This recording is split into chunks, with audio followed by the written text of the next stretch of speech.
করতে পারি ইউনিট 6 নাম হইতেছে ইউনিট 6 বস্তুর উপর তাপের প্রভাব।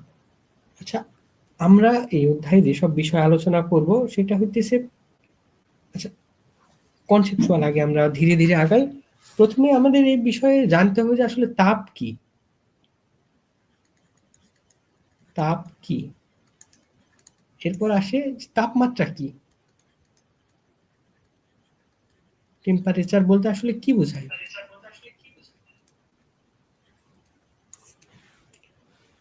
আমরা শুরু করতে পারি। প্রথমে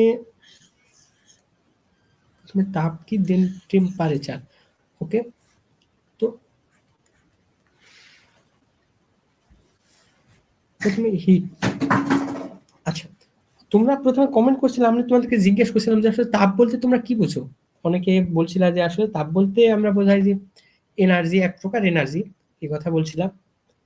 অনেকে বলছিল যে হ্যাঁ এনার্জি, বাট তাপমাত্রা বলতে কি বোঝায়। অনেকে বলছিল যে আসলে তাপমাত্রা বলতে বোঝায় যে তাপের পরিমাপক, যে আসলে কি পরিমাণ তাপ আছে এরকম কিছু বোঝায়। কিন্তু বিষয়টা না, তাপমাত্রা বলতে তোমরা যেটা মনে যে কমেন্ট করছো ওটা আসলে তাপমাত্রা বলতে বোঝায় না। তো আমরা আবার দেখি আসলে তাপ কি বোঝায়। তো দেখো, আমরা একটা সিস্টেম কল্পনা করতেছি। সিস্টেম বলতে বোঝায় যেটা মহাবিশ্বে বলতে পারে আশেপাশে যে সবকিছু বাদে আমরা যতটুকু বিষয় নিয়ে আলোচনা করব। তারপর আমরা এখানে একটা, এটা একটা সিলিন্ডার মনে করি, সিলিন্ডারে কিছু গ্যাস আছে, গ্যাসের এসব অণু, দেখো আমরা অণুগুলো নিয়ে আলোচনা করি, এটাই আমাদের কাছে সিস্টেম। সিস্টেম এখানে দেখো অণুগুলো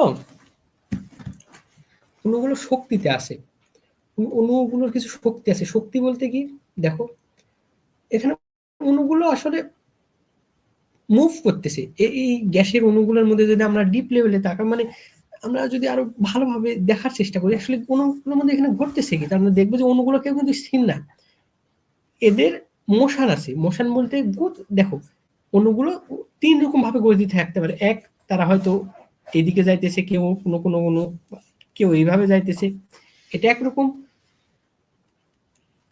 দুই নাম্বার হইতে পারে যে অণুগুলোর ক্ষেত্রে এরকম বিষয়টা কিছু একটা ঘটতেছে, দেখো যে এক জায়গায় থেকে হয়তো ভাইব্রেট করতেছে, এরকমও করতে পারে যে একবার এদিকে যাইতেছে, একবার এদিকে, এদিকে এদিকে, এদিকে এদিকে, এরকম ঘটতে পারে।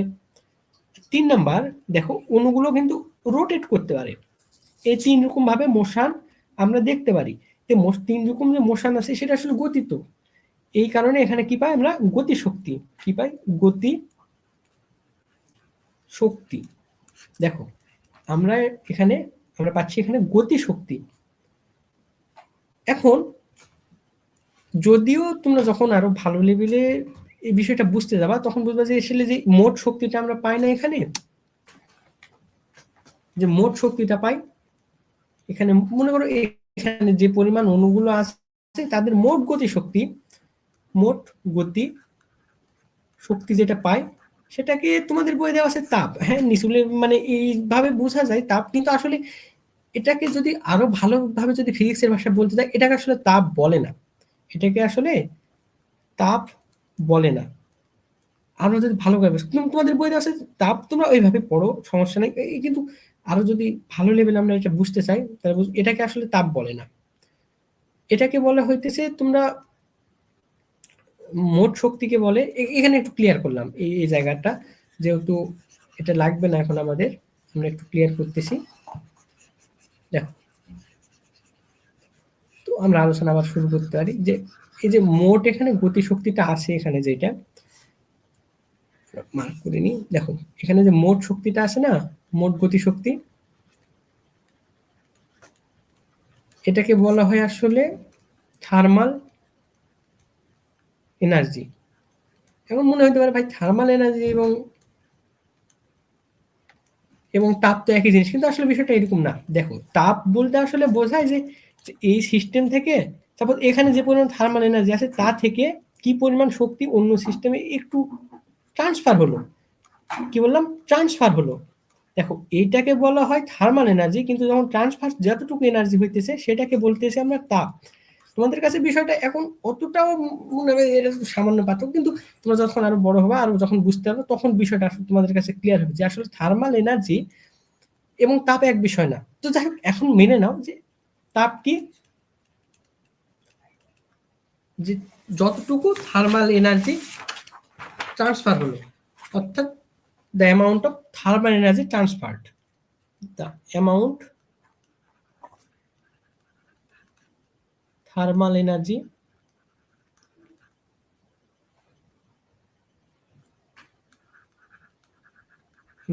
ট্রান্সফার্ড। তাহলে দেখো তাপ কিন্তু যে পরিমাণ এনার্জি আসে এটাই তাপ না, এটা বলে থার্মাল এনার্জি। আর তাপ হিট কিন্তু আলাদা, হিট যতটুকু এনার্জি ট্রান্সফার হয়েছে ততটুকু বলতেছে হিট। যদিও তোমাদের বই যা আছে তা পড়ো, সমস্যা নেই, কিন্তু আরো একটু মানে ক্লিয়ার কনসেপ্ট দেওয়ার জন্য এটা বললাম। তো এতটুকু আমরা এখন মোট একটা তাপের বিষয়ে কিছু তো একটা ধারণা পাইছি, জাস্ট এতটুকু আমরা এখন একটু ক্লিয়ার করি, তোমরা দেখো, দেখতে থাকো। এবার আসি আসলে তাপ বিষয়ে একটা মোট একটু ধারণা পাইলাম, আপাতত এটাকে ধরো যে যতটুকু শক্তি আছে ততটুকুই তাপ, এরকম মনে করতে পারো। এবার দেখো তাহলে তাপমাত্রা বলতে আসলে কি বোঝায়? তোমরা যারা কিছু কয়েকজন কমেন্ট করছিলা যে তাপমাত্রা বলতে বোঝায় তাপের পরিমাপক এরকম বোঝায়। তাপের পরিমাপক বলতে আসলে তোমরা কি মিন করতেছো? তোমরা কমেন্ট করতেছো না কেন? কমেন্ট করো, যারা দেখতেছো যা যা বুঝো কমেন্ট করো, সমস্যা নেই, ভুল হোক সঠিক হোক কমেন্ট করে জানাও আসলে কেমন কি বুঝতেছো। আবার দেখি আসলে এটা বোঝায়, তাপমাত্রা দ্বারা আসলে কি বোঝায়? তোমাদের কোনো ধারণা তাপমাত্রা বলতে কি বোঝায় আসলে? দেখো তাপমাত্রা আর তাপ তোমাদের কাছে অনেকের কাছে একই রকম মনে হতে পারে, বিষয়টা কিন্তু আলাদা। তাপমাত্রা বলতে বোঝায় আসলে, টেম্পারেচার বলতে বোঝায় যে আসলে এভারেজ কাইনেটিক এনার্জি। এখন কথা এভারেজ কাইনেটিক এনার্জি বলতে বুঝাইতেছি। তো দেখো আবার আমরা আমাদের সিস্টেমে ফিরে যাই। আবার এখানে দেখো, এখানে অনেকগুলা গ্যাসীয় পরমাণু বা যেটাই বলো তুমি, কিছু একটা আছে, তারা মোশনে ছিল, গতির কারণে এখানে কাইনেটিক এনার্জি ছিল। মোট কাইনেটিক এনার্জি যাকে আমরা থার্মাল এনার্জি এরকম বলে ডিফাইন করলাম। মোট কাইনেটিক এনার্জি, দেখো মোট কাইনেটিক এনার্জিতে যদি আমরা এখানে মনে করো 10টা পরমাণু আছে, অণু আছে, 10টা অণু আছে, এখানে মনে করো 100 ইউনিট এনার্জি আছে, তাহলে মোট কাইনেটিক, এখানে কাইনেটিক এনার্জি কত? 100 ইউনিট, কিন্তু গড় কত? তাহলে 100 ইউনিট, কয়টা এখানে পরমাণু অণু আছে? 10টা, 10টি, তাহলে কত হলো? 10, এটা এভারেজ হলো। তাহলে এইটা আসলে টেম্পারেচারের একটা প্যারামিটার মিন করে। তোমরা কি বিষয়টা বুঝতে পারছো? দেখো আমি একটু ক্লিয়ার করি এই পাশে। তাহলে টেম্পারেচার বলতে কি বোঝায়? টেম্পারেচার বলতে বোঝায় যে এভারেজ কাইনেটিক এনার্জি কি। ওকে, দেখো টেম্পারেচার বলতে বোঝায় এভারেজ কাইনেটিক এনার্জি। এটা আরেকটু ক্লিয়ার করা দরকার, এতটুকু মাথায় রাখো। তাহলে আমরা যতটুকু বুঝছি এখানে লিখতে পারি যে হিট কি? তাহলে হিট হচ্ছে thermal energy transferred, thermal energy transferred, সংক্ষেপে লিখলাম, বুঝে নিও। টেম্পারেচার কি? Average thermal energy. দেখো বইয়ে তোমাদের দেওয়া আছে কি, বই তোমরা দেখতে পাওয়া যে বলা আছে যে তাপমাত্রা হচ্ছে এভারেজ কাইনেটিক এনার্জি বা এরকম কিছু বলা আছে। তো এটা দ্বারা আসলে এটা বোঝায়। প্রশ্ন যে তাপ আসলে কোন দিকে প্রবাহিত হয়?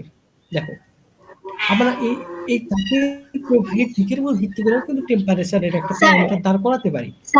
আমরা কি জানি তাপ কোন দিকে যায়? স্যার শোনা যাচ্ছে? উচ্চ তাপমাত্রা নিম্ন তাপমাত্রার দিকে তাপ প্রবাহিত হয়। হ্যালো, এটা থেকে আমরা তাপমাত্রার বিষয়টা আসলে বুঝতে পারি। দেখো তাহলে টেম্পারেচার আবার কি বলা যায়? যে এটা হচ্ছে তাপ কোন দিকে প্রবাহিত হবে তার একটা প্যারামিটার। তাপ কোন দিকে প্রবাহিত হবে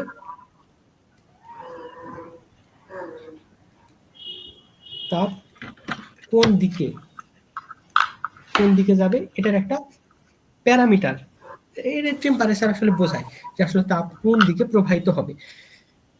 বাট আমরা আসলে দেখতে চাই মলিকিউলার লেভেলে কি ঘটতেছে। আমরা যদি এই যে আণবিক লেভেলে যদি দেখি যে এই জায়গাতে আসলে টেম্পারেচার দ্বারা আসলে কি ঘটতেছে, এটা আমরা এখন বোঝার চেষ্টা করব। আসলে এবার আসলে আমরা দেখি যে এখানে কি ঘটতেছে যখন এক বস্তু থেকে আরেক বস্তুতে তাপ যায়। এতদিন তো পড়ছি যে তাপ চাই যখন দুইটা অণু পরমাণু মানে দুই দুই উচ্চ তাপমাত্রা থেকে নিম্ন তাপমাত্রা বা এই ঘটনাগুলো তো ঘটে। উচ্চ তাপমাত্রা থেকে নিম্ন তাপমাত্রায় তাপ যায় আসলে কি যায়, কি ঘটতেছে কি এখানে। এখানে আমরা এই বিষয়টা মলিকুলার লেভেলে দেখব। তো আসলে শুরু করি। আমরা এটা একটু পরিষ্কার করি।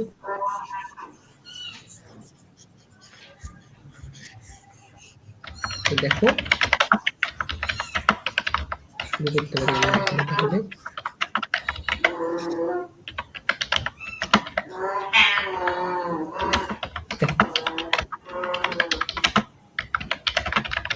মনে করো এটা একটা মেটাল, মানে একটা পদার্থ যাই মনে করো তোমরা। এখানে কি আছে, কিছু অণু পরমাণু অণুগুলো আছে যারা ভাইব্রেট করতেছে, একসাথে বন্ধনের মাধ্যমে যুক্ত আছে।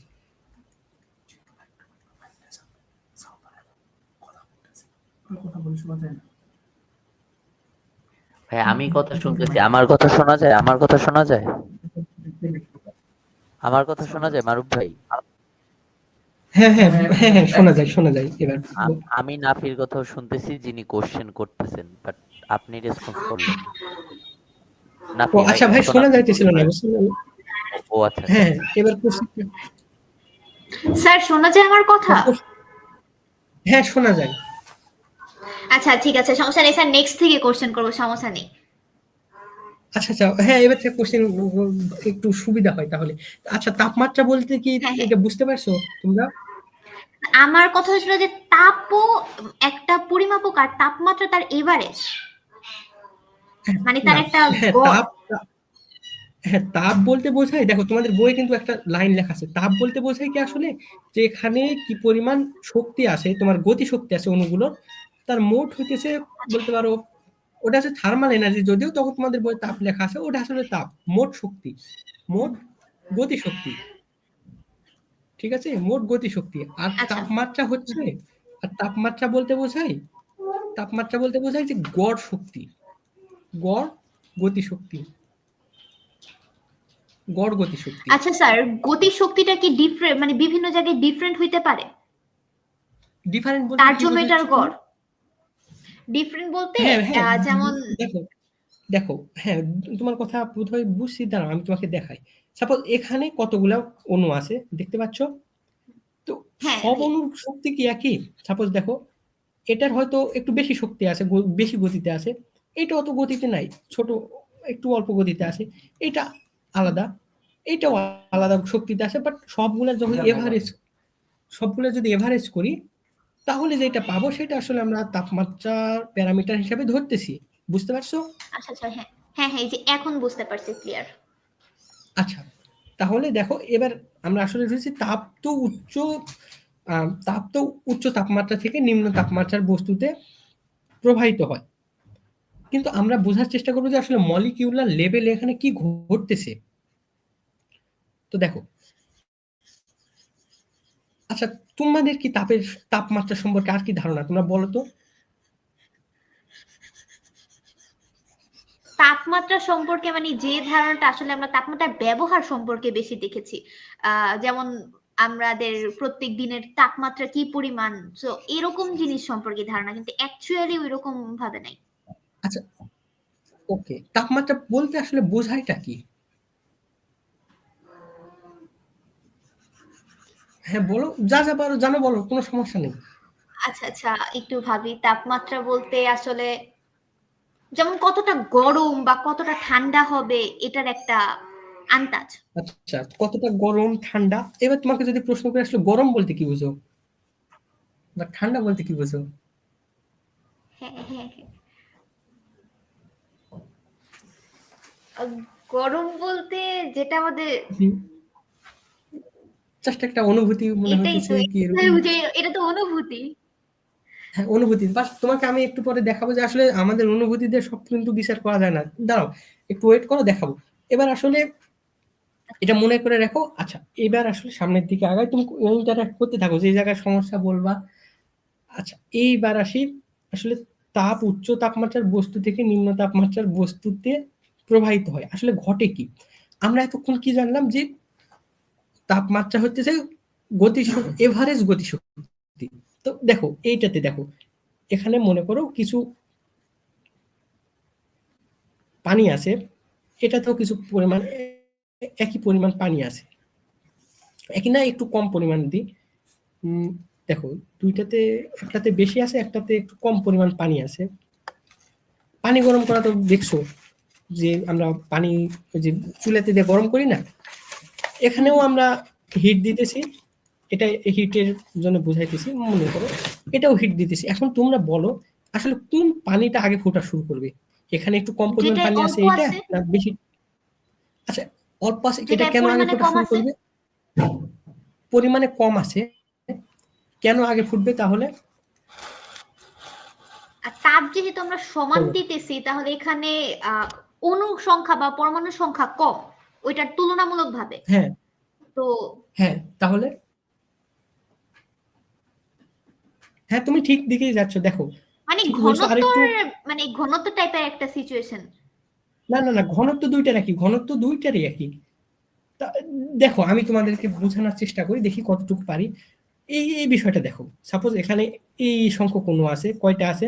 সাপোজ মনে করলাম এখানে 10টা অণু আছে, মনে করি 10টা বা এরকম যে কোনো একটা নাম্বার ধরলেই হলো। ওকে, সাপোজ প্রতিটা এখানে 300 সংখ্যক অণু আছে, মনে করো এখানে 300 সংখ্যক অণু আছে, পানির অণু আছে। আর এই জায়গায় আছে তোমার 100 সংখ্যক পানির অণু। ওকে, তো ইনিশিয়াল অবস্থায়, ইনিশিয়াল বলতে শুরুর অবস্থায়, যখন আমরা তাপ দেওয়া শুরু করিনি, যেহেতু একই টেম্পারেচারে আছে, তাই না? তুমি বুঝতে পারতেছো, কথা শুনতে পাচ্ছ? হ্যাঁ হ্যাঁ স্যার, কথা শোনা যায়। তুমি কি কথা শুনতে পাচ্ছ? হ্যাঁ স্যার, ভাই কথা আপনার শোনা কথা, যাচ্ছে, শুনতে পারছি। ভাই আপনার কথা আচ্ছা, শোনা যাচ্ছে, আপনি রেসপন্স। কন্টিনিউ। আচ্ছা আচ্ছা, তোমরা যারা আছো রেসপন্স একটু করো, ঠিক আছে? তাহলে একটু সুবিধা আচ্ছা হয়। যা জানো রেসপন্স করো। আমি স্যার, যদি শোনা বলি, যাচ্ছে। আচ্ছা আচ্ছা, দেখো তাহলে এখানে মনে করি 300 সংখ্যক পরমাণু অণু আছে, এখানে 100 সংখ্যক অণু আছে। দেখো শুরুতে যখন আমরা তাপ দেওয়া শুরু করিনি, তখন তো দুইটা একই টেম্পারেচারে আছে, তাই না? হ্যাঁ হ্যাঁ, দুইটা একই টেম্পারেচার আছে। একই টেম্পারেচারে আছে। আচ্ছা, টেম্পারেচার বলতে আমরা কি বুঝলাম? একটু আগে পড়লাম, বলো তো। ওই যে গড়, আহ, গড় গতিশক্তির শক্তি। গড়। হ্যাঁ, হ্যাঁ, গড় গতিশক্তির গতিশক্তি। গড়। তাহলে মনে করো এখানে গতিশক্তির পরিমাণ 2 একক, গড় এভারেজ, এভারেজ 2 একক, এখানেও 2 একক। তাহলে কল্পনা ধরে নিই আমরা 2 একক গতিশক্তি গড়, মানে প্রতিটা অণুর 2 একক করে গতিশক্তি আছে, ধরতে পারি তো? হ্যাঁ হ্যাঁ, অবশ্যই। আমরা এভারেজ ধরতেছি অবশ্যই। তাহলে বলো এখানে মোট শক্তি কত আছে? 300 গুণ 2 কত? 600 600 একক এখানে তাপ শক্তি। জুল। ঠিক আছে, বুঝতে পারছো? হ্যাঁ হ্যাঁ, ঠিক আছে, 2 × 100 200। আচ্ছা, ঠিক আছে। এবার তাহলে দেখো, এবার মনে করো আমরা তাপ দেওয়া শুরু করলাম, এই যে হিট দেওয়া শুরু করতেছি, হিট দিলাম, একই সময়ে হিট দিলাম, একই সময় ধরে হিট দিলাম আমাদের তো। তাহলে এখানে মনে করো আমরা আবার কিছু হিট দেওয়ার কারণে, সাপোজ এখানে 300 অ্যামাউন্টের একটা হিট এখানে প্রদান করলাম, 300 একক হিট। একক বলতেছি কারণ ওটা, দেখো 300 একক হিট এখানে প্রদান করলাম, এখানে অ্যাড করলাম, আবার এখানেও 300 একক হিট অ্যাড করলাম।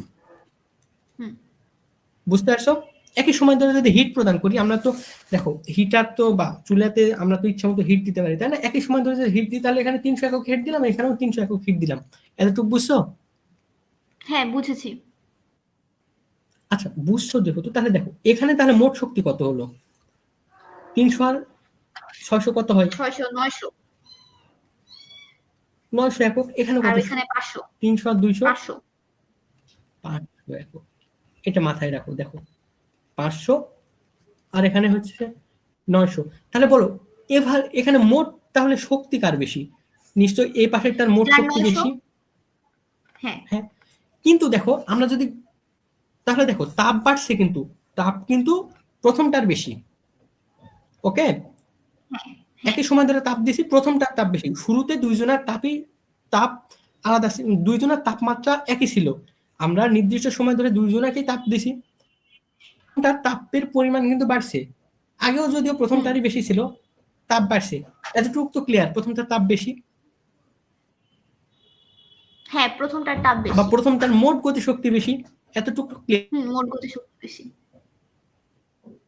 আচ্ছা, এবার আসি এভারেজ গতিশক্তিতে। দেখো এভারেজ গতিশক্তি প্রথমটার কত? দেখো প্রথমটাতে পরমাণু কত ছিল আমাদের? অণু কত ছিল? 300টা। 300 ছিল। আচ্ছা, এখন দেখো তাহলে 900, এখন মোট শক্তি কত? 900 ভাগ 300 সমান কত? 3 একক।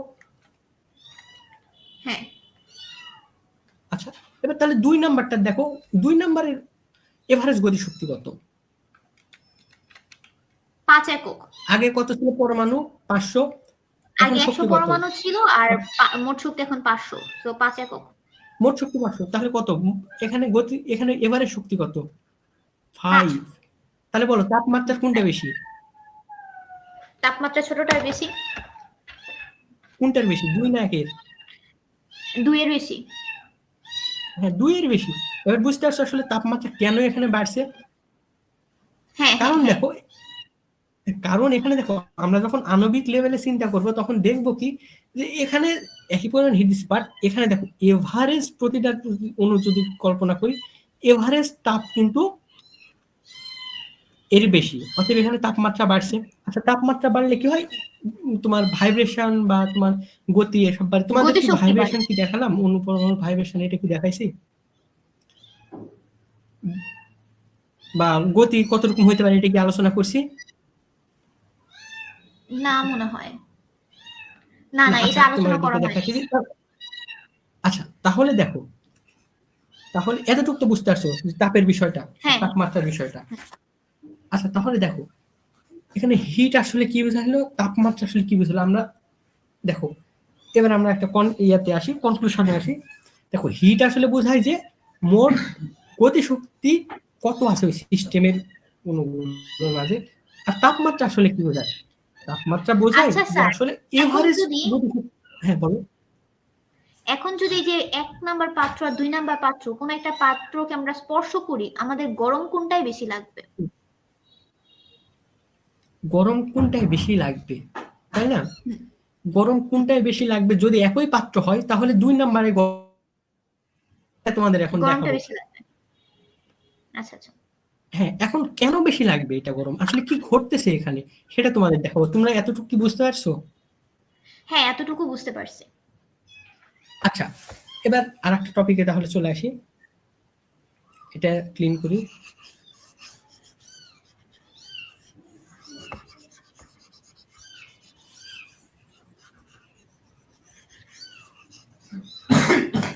তাহলে দেখো তাপ দিয়ে, আচ্ছা এবার দেখো আমরা তো জানি যে তাপে যখন দুইটা বস্তু তাপীয় কন্ট্যাক্টে আসে, দেখো দুইটা তাপমাত্রার বস্তু, এখন তো তাপমাত্রা বিষয়টা অনেকটা ধারণা আসছে, তাই না? হ্যাঁ হ্যাঁ হ্যাঁ।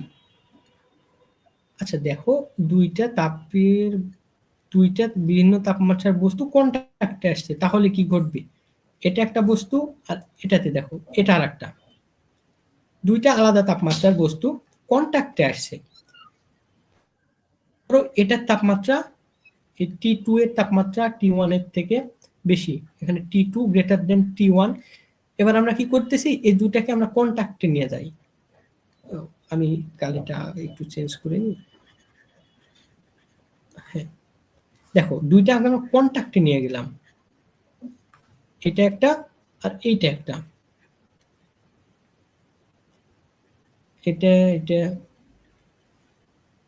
এগুলো হচ্ছে অণু, আর এইটা হচ্ছে তোমার এইটার অণু গুলো বোঝাইতেছে।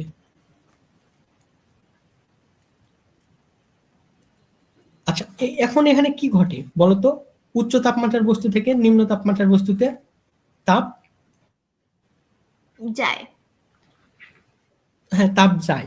আচ্ছা, তাপ কিভাবে যায় আসলে এটা বলতো? তাপ কি আচ্ছা, মানে তাপ তো প্রবাহিত হচ্ছে, এতটুকু বুঝছো তো, মানে হ্যাঁ হ্যাঁ আমাদের ধারণা আছে। হ্যাঁ হ্যাঁ এতটুকু বাট বুঝছি। আমরা মানে ভাবতে চাইতেছি যে এখানে মলিকিউলার লেভেলে আসলে কি ঘটে, তাপ এখানে প্রবাহিত হচ্ছে, কি এমন ঘটতেছে এখানে? তোমার কোনো আইডিয়া এটা থাকলে শেয়ার সম্পর্কে করো, বলো ধারণা তো। নাই। না না, এটা নিয়ে ধারণা নাই। আচ্ছা দেখো, মলিকিউলার লেভেলে আসলে ঘটেটা কি এখানে? আসলে তাপ বলতে কি বুঝছো, এটা সংজ্ঞাটা আরেকবার বলো তো। তাপ বলতে কি বুঝছো, যেটা বললাম? তাপ হলো গিয়ে গতিশক্তি, অর্থাৎ কি পরিমাণ অণুপরমাণু আছে গতিশক্তি, তাদের মধ্যে যে গতিশক্তি ওটা হলো তাপ, মানে মোট গতিশক্তি। মোট যে গতিশক্তি। আচ্ছা, আর হ্যাঁ, তাপমাত্রা? আর তাপমাত্রা হলো ওইটার এভারেজ গতিশক্তি, মানে সব মিলায় যতগুলো অণু আছে তা দিয়ে ভাগ দিলে যে গড় গতিশক্তিটা হবে সেটা। হ্যাঁ, ওটার একটা প্যারামিটার, ঠিক আছে। এবার এবার হ্যাঁ, বোঝার ওটা একটা চেষ্টা করো। প্যারামিটার। আমি বলছি এটার তাপমাত্রা বেশি, তাহলে এটার নিশ্চয়ই গতি বেশি। এই যে এই সেকশনের হ্যাঁ, এদের গতি তাপমাত্রা নিশ্চয়ই বেশি। যেহেতু বেশি তবে অবশ্যই গতি বেশি। আচ্ছা, এটা যেহেতু গতি বেশি, সাপোজ মনে করো এবার এবার এবার এটা তো আরেকটু জুম করে দেখবো, বুঝছো? এবার আরেকটু জুম করে দেখবো এটাতে, এই জিনিসটাকে আরেকটু জুম আউট করে দেখি। সাপোজ দুইটা আমরা পার্টিকেল, এখানে দুইটা অণু নিয়ে কল্পনা করি যারা কন্ট্যাক্টে আছে। এটা হচ্ছে প্রথমটার, হুম। আর তোমার এটা হচ্ছে দ্বিতীয়টার। বলতো কার গতিশক্তি বেশি কোন অণুর? লাল অণুটার গতিশক্তি বেশি। গতিশক্তি বেশি। সাপোজ এইটার গতিশক্তি আমরা এইভাবে দেখাবি, এটার এটার গতিশক্তি আর এখানে এটার গতিশক্তি দেখাবো তোমাদের। দেখো, সাপোজ এটার গতিশক্তি কম, এরকম একটা লেভেলে আছে, এটার গতিশক্তি বেশি, এইরকম একটা লেভেলে আছে। দেখো, বুঝতেছো? এটা জাস্ট হ্যাঁ হ্যাঁ মনে করো বুঝতেছি। আমরা জাস্ট দেখানোর জন্য এরকম করতেছি। গতিশক্তি বেশি বলতে কি বোঝায়? নিশ্চয়ই এটা বেশি গতিতে আছে, এটার বেগ হ্যাঁ বেশি, তাই না? হ্যাঁ হ্যাঁ বেগ বেশি। এটার বেগ নিশ্চয়ই বেশি, এটার বেগ কম। তাহলে এরা যখন কন্ট্যাক্ট আসে তখন কি ঘটে? আবার একটু ভালো করে দেখি। এরা কলিশন করা সৃষ্টি করে, কলিশন মানে সংঘর্ষ হয়। তাহলে দেখো, এটা বেশি, যেমন তোমরা গাড়ি সংঘর্ষ তো দেখছো, গাড়ি অ্যাক্সিডেন্ট করে না, বা এরকম, বা হ্যাঁ মার্বেল হ্যাঁ খেলছো তো, মার্বেলে দেখো একটা জোরে, একটা মনে করো মার্বেল ধীরে যাইতেছে, আর একটা মার্বেল ওখানে যদি আঘাত করে তাহলে কি ঘটে? যে মার্বেলটা দূরে যাইতেছিল সেটার কিছু গতি শক্তি, সেটার কিছু মানে গতিটা কিছুটা ওই যে কমে যায়, মার্বেলটা ধীরে দ্রুতটা কমে যায়, কমে যায়, আর যেটা ধীরে যাইতেছিল সেটার গতি কিছুটা বন্ধ হয়ে যায়। না বেড়ে যায় না, একই দিকে যদি মুভ করে বা কিছু হয় এরকম তো, একটু কমে আর একটা একটু বাড়ে বা এরকম কিছু ঘটে, তাই না? হ্যাঁ হ্যাঁ হ্যাঁ মনে করো, সাপোজ মনে করো যে একটা মার্বেল এটা ভি বেগে যাইতেছিল, আর একটা মার্বেল এইটা, এটা এইরকম বড় ভি বেগে যাইতেছিল। এটা যা যদি এটা আঘাত করে তাহলে কি ঘটবে? এটা আরেকটু জোরে যাওয়া শুরু করবে, আর এটা একটু কম যাওয়া শুরু করবে, কম জোরে যাবে আগের তুলনায়, তাই না?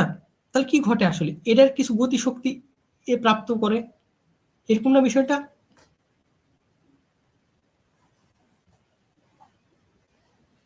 তোমরা কি বুঝতে পারতেছো? হ্যাঁ স্যার বুঝেছি। এটা কি বুঝতে পারছো না আরেকবার বলবো? না স্যার বুঝতে পেরেছি। আচ্ছা, বুঝছো? তাহলে দেখো, আমরা কি জানলাম যে এটা, এইটার কিছু, এই অণুর কিছু গতি কমে যাবে আর এটার গতি কিছু বেড়ে যাবে, তাই না?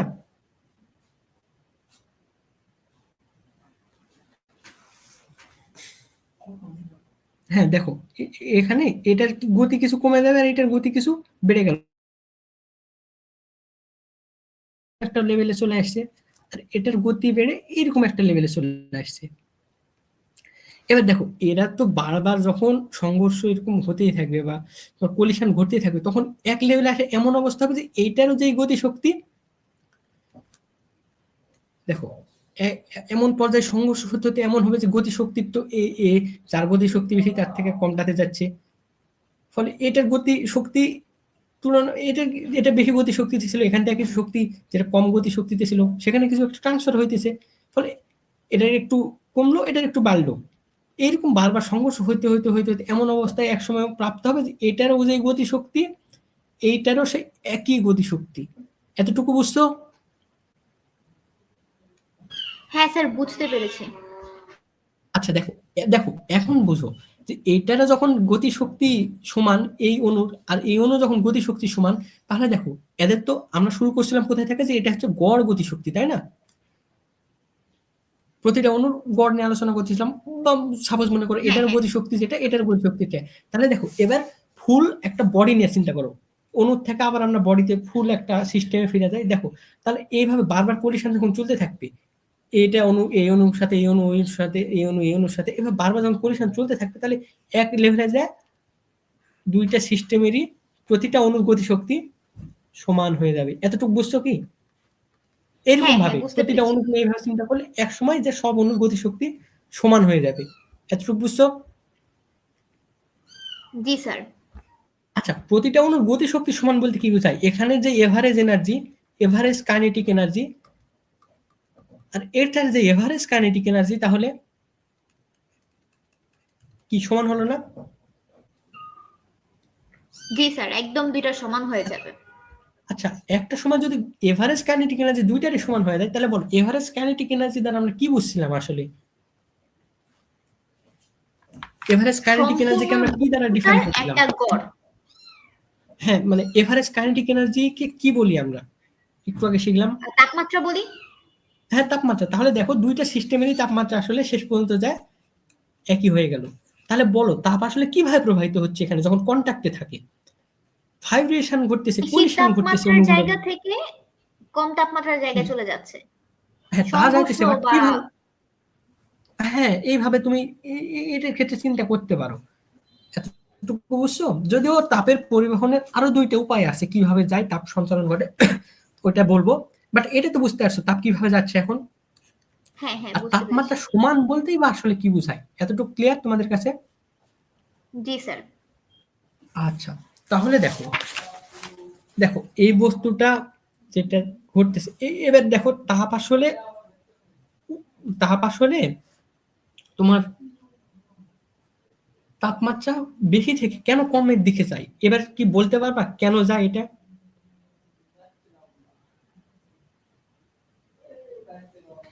স্যার ওই যে ওই রকমই যে বেশি গতি শক্তি থাকে আর ওইটা কম গতি শক্তি থাকে, তো হ্যাঁ, দুইটা যখন গুড গুড। সংঘর্ষ হয় যে বেশি গতি শক্তি অধিকারী সেই তো জিতে যাবে, এরকম একটা অবস্থা। হ্যাঁ হ্যাঁ, তাহলে দেখো তাপ কি, তাপমাত্রা কি তাপের পরিমাণের উপর নির্ভর করতেছে? এটা বলো। না, পরিমাণের উপর নির্ভর করতেছে না, করতেছে কতটুকু শক্তি ওর মধ্যে কারণ আছে এভারেজ। এভারেজ বলো, বুঝছো? এটা কিন্তু স্পেসিফাই করতে হচ্ছে এভারেজ, এটা কিন্তু ইম্পর্টেন্ট একটা বিষয়। এভারেজ এভারেজ এটা কিন্তু একটা ইম্পর্টেন্ট বিষয়। দেখো কারণ কি ইম্পর্টেন্ট এটা একটু ক্লিয়ার করলাম এইদিকে। এভারেজ কেন বলতেছি এটা একটু আচ্ছা বুঝবো স্যার, আমরা। আরেকটা মানে ডাউটস আছে। হ্যাঁ, বলো। আহ, ব্যাপারটা হলো এরকম যে তাপমাত্রা সব সময় যে বেশি থেকে কমে যাবে, তাই না? তো সেই অনুযায়ী আমাদের হ্যাঁ, দেহের তাপমাত্রা বেশি থাকে আর বরফের তাপমাত্রা কম থাকে, তাই না? কার তাপমাত্রা তো বেশি থাকে বললা? আমাদের দেহের তাপমাত্রা, শরীর, হ্যাঁ হ্যাঁ হ্যাঁ হ্যাঁ হ্যাঁ, ওইখান থেকে বরফের তাপমাত্রাটা কম থাকে, তাই না? হ্যাঁ, তাপমাত্রা কম তো থাকে। যখন আমরা বরফ হাত দিয়ে কিছুক্ষণ ধরে রাখি তাহলে আমাদের হাত কেন ঠান্ডা হয়ে যায়? এটা তোমাদের বলবো এখন। হ্যাঁ, ওইটা বলবো তুমি এটা আবার মনে করে দিও। আমি তোমাদের তার আগে দেখাই যে তাপ আসলে তাপমাত্রার পরিমাণের উপর নির্ভর করে না, এটা আরেকটু ক্লিয়ার করে তোমার ওই প্রশ্নে যাবো। তাহলে দেখো তাপ কি তাপের পরিমাণের উপর নির্ভর করতেছে? সাপোজ এখানে এটা অনেক বড় বস্তু, এর থেকে একটা ছোট বস্তু নিলাম, এটা ছোট বস্তু, ঠিক আছে? এখানে অনেক পরমাণু আছে, এটা প্রতি এককে প্রতি অণুতে মনে করো 2 একক শক্তি আছে, এখানে প্রতি এককে 5 একক শক্তি আছে। এখানে 100টা পরমাণু আছে, এখানে মনে করো 20টা 20টা পরমাণু আছে, 20টা, বা আরেকটু কমায় বলি, এখানে 10টা আছে। সাপোজ ধরলাম এখানে আছে 10টা। তাহলে বলো তাপমাত্রা কার বেশি, এটার না এটার, 2 নাম্বারটা না 1 নাম্বারটা তাপমাত্রা বেশি? স্যার 2 নাম্বারটার তাপমাত্রা বেশি। না স্যার একটা সেকেন্ড, তুমি কি শুনতে পাচ্ছ? হ্যাঁ বলতেছি 2 নাম্বারের তাপমাত্রা বেশি না 1 নাম্বারে? দেখো 2 নাম্বারে আছে, প্রথমটাতে আছে 100টা পরমাণু অণু, দ্বিতীয়টাতে আছে 10টা অণু। এখানে এভারেজ শক্তি 2, এখানে এভারেজ শক্তি 5। তাহলে বলো 2 নাম্বারের তাপমাত্রা বেশি না 1 নাম্বারের তাপমাত্রা বেশি? স্যার 2 নাম্বারের তাপমাত্রা বেশি। হ্যাঁ 2 নাম্বারে। তাপ কার বেশি এটা বলো তো, 1 নাম্বারের তাপ বেশি না 2 নাম্বারে? 1 নাম্বারের তাপ কত এটা বলো তাপ তুমি? 1 নাম্বারের বেশি, কারণ অণু সংখ্যা বেশি আছে, সো সেই হিসেবে যোগ করলে অনুসংখ্যা যদি এখানে 100 দিয়ে 2 রে তাপ গুণ দেই কত এটা 200। বলো তো? 200। আর এখানে 1 তাপ? নাম্বারটার তাপ 200 আর ওইটার তাপ আর 2 50। নাম্বারে 50। তাহলে দেখো 2 নাম্বারে তাপ আসলে কিন্তু কতটুকু তাপ দেখো তাহলে কি বুঝলাম, তাপমাত্রা আসলে কতটুকু তাপ আছে সেটা কিন্তু বুঝায় না, ঠিক আছে? তাহলে তাপমাত্রা আসলে কি বোঝায়? তাপমাত্রা বোঝায় যে এভারেজ কতটুকু, প্রতিটা অণুর এভারেজ শক্তি মোট কত, কতটুকু অথবা এভাবে বলতে ওভারঅল। হ্যাঁ হ্যাঁ এটা বলতে পারো। আবার বলতে পারো যে তাপ আসলে এমন বিষয় যা নির্দেশ করে যে তাপ আসলে কোন দিকে প্রবাহিত হবে। তাপমাত্রা এমন কিছু যা নির্দেশ করে তাপ কোন দিকে যাবে। বুঝতে পারছো?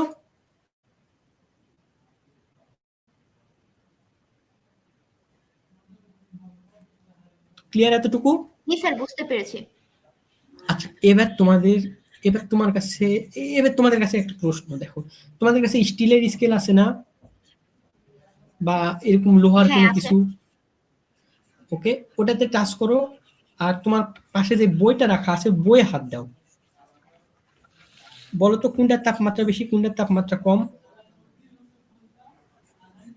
তাপমাত্রা বেশি বইয়ের তাপমাত্রা কম স্টিলের। স্টিলের স্কেল দেখো, স্টিলের স্কেল যেটা, বা স্টিলের গ্রিল আছে না হ্যাঁ তোমাদের, কোনটার তাপমাত্রা বেশি কোনটার তাপমাত্রা কম? স্পর্শ করে বলো। স্টিলেরটার তাপমাত্রা কম, কারণ এটা স্পর্শ করার পর কম। ঠান্ডা লাগছে। আচ্ছা ঠান্ডা লাগছে। আর বই বা আশেপাশে যেটা আছে বইটা মানে সেটা ওইরকম কিছু লাগে নাই, তুলনা করলে স্টিলেরটার কম ঠান্ডা আর লাগছে না, বইয়েরটার। তাই না? হ্যাঁ হ্যাঁ। দেখো এবার যদি তোমাকে বলি যে ওই দুইটা যদি ওখানে অনেকক্ষণ ধরে রাখা আছে, মনে করো এটা বই আর এটা হচ্ছে স্টিলের স্কেল, এটা স্কেল আর এটা বুক।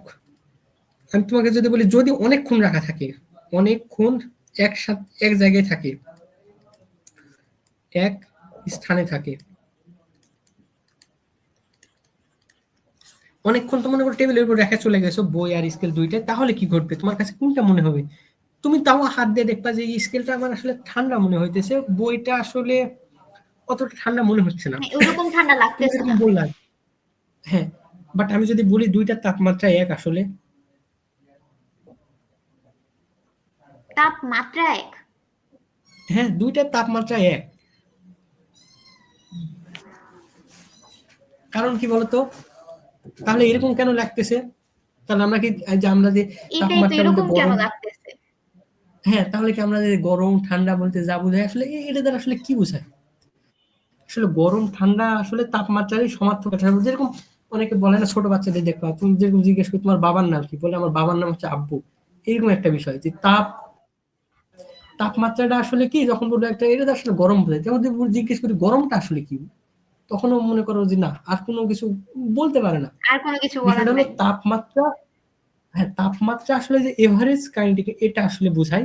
এটা হচ্ছে পারফেক্ট একটা উত্তর হইতে পারে, অথবা তুমি উত্তর দিতে পারো যে যে কোন দিকে তাপ প্রভাবিত হবে এটা। কিন্তু ওই যে তাপমাত্রা বলতে উষ্ণতা বোঝায়, উষ্ণতা মানে কি, ওই তাপমাত্রারই আর একটা সমার্থক শব্দ, বাট আসলে কি বোঝায় বোঝা যায় না, ঠিক আছে? এটা আর এটা তোমাদেরকে বলি, আমরা যে হাত দিয়ে যে সেন্স করি না, সেন্স সবসময় যে সঠিক জিনিস দিবে সেরকম বিষয়টা না। তুমি যদি ভালো একটা থার্মোমিটার বা দিকে যদি মাপাও, দেখবা যে আসলে দুইটার তাপমাত্রা একই। তাহলে এখানে ঘটতেছেটা কি এবার বলি তোমাদেরকে। দেখো সব বস্তু একই রকম ভাবে তাপমাত্রা, দেখো এই বস্তু এটা মনে করো স্কেল, আর এইটা হচ্ছে বই। এই বই দুইটা আলাদা, বই আলাদা পদার্থের তৈরি, স্কেলও আলাদা পদার্থের তৈরি। তো দুইটা পদার্থই এখানে যে পরিমাণ তাপ আছে তা একসাথে মানে একই রকম হারে এই তাপটা বিকিরণ করে না বা তাপটা বিকিরণ না বলে বলছি তাপটা আসলে সঞ্চালন করে না। এতটুকু বুঝছো? মানে হ্যাঁ হ্যাঁ এখান বুঝতে থেকে যে পারছি। সাপোজ বই থেকে যে তাপ বাইরে যাবে, এই স্কেলে স্পর্শ করলে স্কেল থেকে যে তাপ বাইরে যাবে বা প্রবেশ করবে, যেটাই ধরো তুমি, এটা সব পদার্থ একই রকম হারে করে না। বুঝতে পারছো? এটার একটা টার্ম আছে, থার্মাল কন্ডাক্টিভিটি। তোমাদের দরকার নাই, একটু জেনে রাখো। থার্মাল কন্ডাক্টিভিটি এটা আসলে বলে যে যে এই বস্তুগুলো আসলে কি হারে তাপ বিকিরণ করে, মানে তাপটা আসলে সঞ্চালন করে, ট্রান্সফার করে অন্য বস্তুতে। সব বস্তু একই হারে করে না। যে বস্তু বেশি হারে করে তার থার্মাল কন্ডাক্টিভিটি বেশি, যে বস্তু কম হারে কম করে তার কম। তাহলে এখানে হাত দিলে আমরা আলাদা কি জন্য অনুভব করতেছি? দেখো আমি কি বলছি, অনেকক্ষণ একসাথে রাখা আছে, অনেকক্ষণ একসাথে রাখা থাকলে তারা কি করে ভাইব্রেশন টাইব্রেশন যা ঘটার তা ঘটে গেছে। একসাথে রাখছো, মনে করো রাখছো, দেন ঘটার পরে কি হয়েছে, এরা একই এভারেজ কাইনেটিক এনার্জি আছে প্রতিটা অণুর, এখানে যা এখানেও তা, সবার একই এভারেজ কাইনেটিক এনার্জি আছে। বাট এখানে তুমি যখন স্টিলকে হাত দিচ্ছ, স্টিলের স্কেলকে হাত দিচ্ছ, স্টিলের স্কেল থেকে তোমার হাতে তাপমাত্রাটা যে হারে আসতেছে, মনে করো 5 একক হারে স্কেল থেকে আসতেছে, আর বই থেকে মনে করো 2 একক হারে আসতেছে। But but average kinetic energy কিন্তু দুইটারই একই। বাট এখান থেকে যে হারে তাপ আসতেছে, এখান থেকে সে হারে তাপ আসতেছে না। ফলে তুমি যখন এটাতে হাত দিবা, বা তখন কি অনুভব করবা? তোমার দেহের তাপমাত্রা বেশি, তাহলে তোমার দেহ থেকে এখানে যে হারে তাপটা যাবে, এখানে সে হারে তাপটা যাবে না বইয়ের ক্ষেত্রে। বুঝতে পারছো? আচ্ছা স্যার, ওরা ওরা যখন শোষণ করতেছে তখন তো একই শোষণ করতেছে, তাই না? না, একই শোষণ না, একই হারে করতেছে কিনা সেটা দেখার বিষয়। আচ্ছা, বুঝতে একই পারছো? হারে করতেছে কিনা। আচ্ছা আচ্ছা। হ্যাঁ, একই হারে। মনে 5 মিনিট রাখলাম, 5 মিনিটে কি এটা একই হারে তাপ গ্রহণ করবে? এটা একটা দেখার বিষয় আছে। স্টিল তাড়াতাড়ি তাপ গ্রহণ করে বা বর্জন করে, যেটাই বলো, বই সে হারে করতেছে না। তো ঘটে কি, যখন তাপ স্কেলের সাথে তুমি স্পর্শ করতেছো স্কেলকে, তখন তোমার দেহের যে তাপ আছে, তাপ থেকে স্কেলে তাপ খুব তাড়াতাড়ি যাইতেছে। এই জন্য তোমার কাছে মনে হচ্ছে না, আমার হাত যখন দিতেছি স্টিলে, তখন মনে হবে যে না, আমার হাত থেকে তাড়াতাড়ি তাপ চলে যাইতেছে, ফলে এখানে আমরা ঠান্ডা বা এরকম কিছু একটা অনুভব করতেছি। বুঝছো? কিন্তু আচ্ছা। বইয়ে যখন হুম হাত হুম। দিচ্ছ, তখন একই হারে কিন্তু তাপ যাচ্ছে না। আচ্ছা। একই হারে তাপ যাচ্ছে না, এই জন্য মনে হচ্ছে বইটা আসলে বোধহয় একটু উষ্ণই আছে ইয়ার থেকে। কিন্তু বিষয়টা এমন না, দুইটাই তাপমাত্রা একই, যদি অনেকক্ষণ একসাথে থাকে। ঠিক আছে? তাহলে দেখো, আমরা সেন্স হ্যাঁ দ্বারা বুঝতে কিন্তু পারছি। সবসময় তাপমাত্রাকে যে বুঝতে পারবো, বিষয়টা এমন না। বুঝছো? এইটা আসলে একটা বিষয় ছিল। আর তোমার কি একটা প্রশ্ন ছিল যে আসলে বরফে হাত দিলে কি ঘটে, বরফ তাই না? বরফ যেহেতু উচ্চ থেকে নিচে যায়, মানে গরম থেকে ঠান্ডা বা এরকম কিছু একটাতে যায়, তাহলে আমাদের দেহের তাপমাত্রা কম হওয়ার কথা, আর বরফের তাপমাত্রা, আমাদের দেহের তাপমাত্রা বেশি হওয়ার কথা, বরফের তাপমাত্রা কম হওয়ার কথা। তো হ্যাঁ, হ্যাঁ, হ্যাঁ। বরফকে স্পর্শ করলে কেন আমার ঠান্ডা লাগে? ঠান্ডা লাগে কারণ দেখো, এবার আমি তাহলে এটা ক্লিন করে তোমাকে ওটা বুঝিয়ে দিই। দাঁড়াও 1 মিনিট। তাহলে এতটুকু বুঝছো? তাহলে তাপ কি? তাপ হচ্ছে এভারেজ, তাপ হচ্ছে মোট কাইনেটিক এনার্জি। ঠিক আছে? অণুগুলোর। আর তাপমাত্রা কি? Average kinetic energy. যে কোনো বস্তুর তাপমাত্রা বেশি হলেই যে ওখানে তাপ বেশি হবে, বিষয়টা এমন কিন্তু না। এতটুকু বুঝছো যেটা বললাম? হ্যাঁ হ্যাঁ, এটা বুঝতে পেরেছি যে আচ্ছা, এবার তোমাকে বলি যে আসলে বরফে হাত দিলে ঘটে কি। সাপোজ এইটা বরফের টুকরা, আর এইটা বরফের অণুগুলো এইভাবে যুক্ত আছে, এটা বন্ডিং এর মাধ্যমে যুক্ত আছে, বন্ড গঠন করে যুক্ত আছে। আর এটা মনে করো আমরা স্পর্শ করতেছি, এটা আমার হাতের একটা অংশ, এভাবে দেখালাম। একই রকম ভাবে তাহলে তাহলে চিন্তা করো, এটা আমার হাতের যদি অংশ হয়, এটা আমার হাতের অণুগুলা, এই যে লালটা, ঠিক আছে, এটা হাত লিখি, আর এটা বরফ। ওকে? তো দুইটা মনে করো কন্ট্যাক্টে নিয়ে আসলাম, কি ঘটবে? এখানে নিয়ে আসলে এখানে কি হাতের ঘটবে থেকে দেখো। বরফের তাপমাত্রাটা প্রবাহিত হবে, অর্থাৎ দুজনের মধ্যে সংঘর্ষ তাপমাত্রা প্রবাহিত হবে, আর হবে না, তাপ প্রবাহিত হবে। তাপ প্রবাহিত হবে। হ্যাঁ হ্যাঁ, হ্যাঁ, তাপ প্রবাহিত কিন্তু হবে। আমরা আরো ডিটেলসে জানতে চাই। আমরা জানতে চাই আসলে মলিকিউলার লেভেলে কি ঘটতেছে এখানে। প্রথমত তাদের আমরা হাতের দুজনের মধ্যে সংঘর্ষ হচ্ছে, মানে যেটার গতিশক্তি বেশি আর হুম, ওইটার গতিশক্তি কম, হ্যাঁ, তাদের জনের ফলে মধ্যে কিন্তু সংঘর্ষ হচ্ছে, এবং সংঘর্ষের কারণে কম গতিশক্তিটা কিছু গতিশক্তি পাচ্ছে। আর কিছু যেটা বেশি গতিশক্তি সেটা কিছু গতিশক্তি হারাচ্ছে এবং একটা হুম হুম পর্যায়ে হুম। সেটা স্থিতিশীল অবস্থায় চলে যাচ্ছে।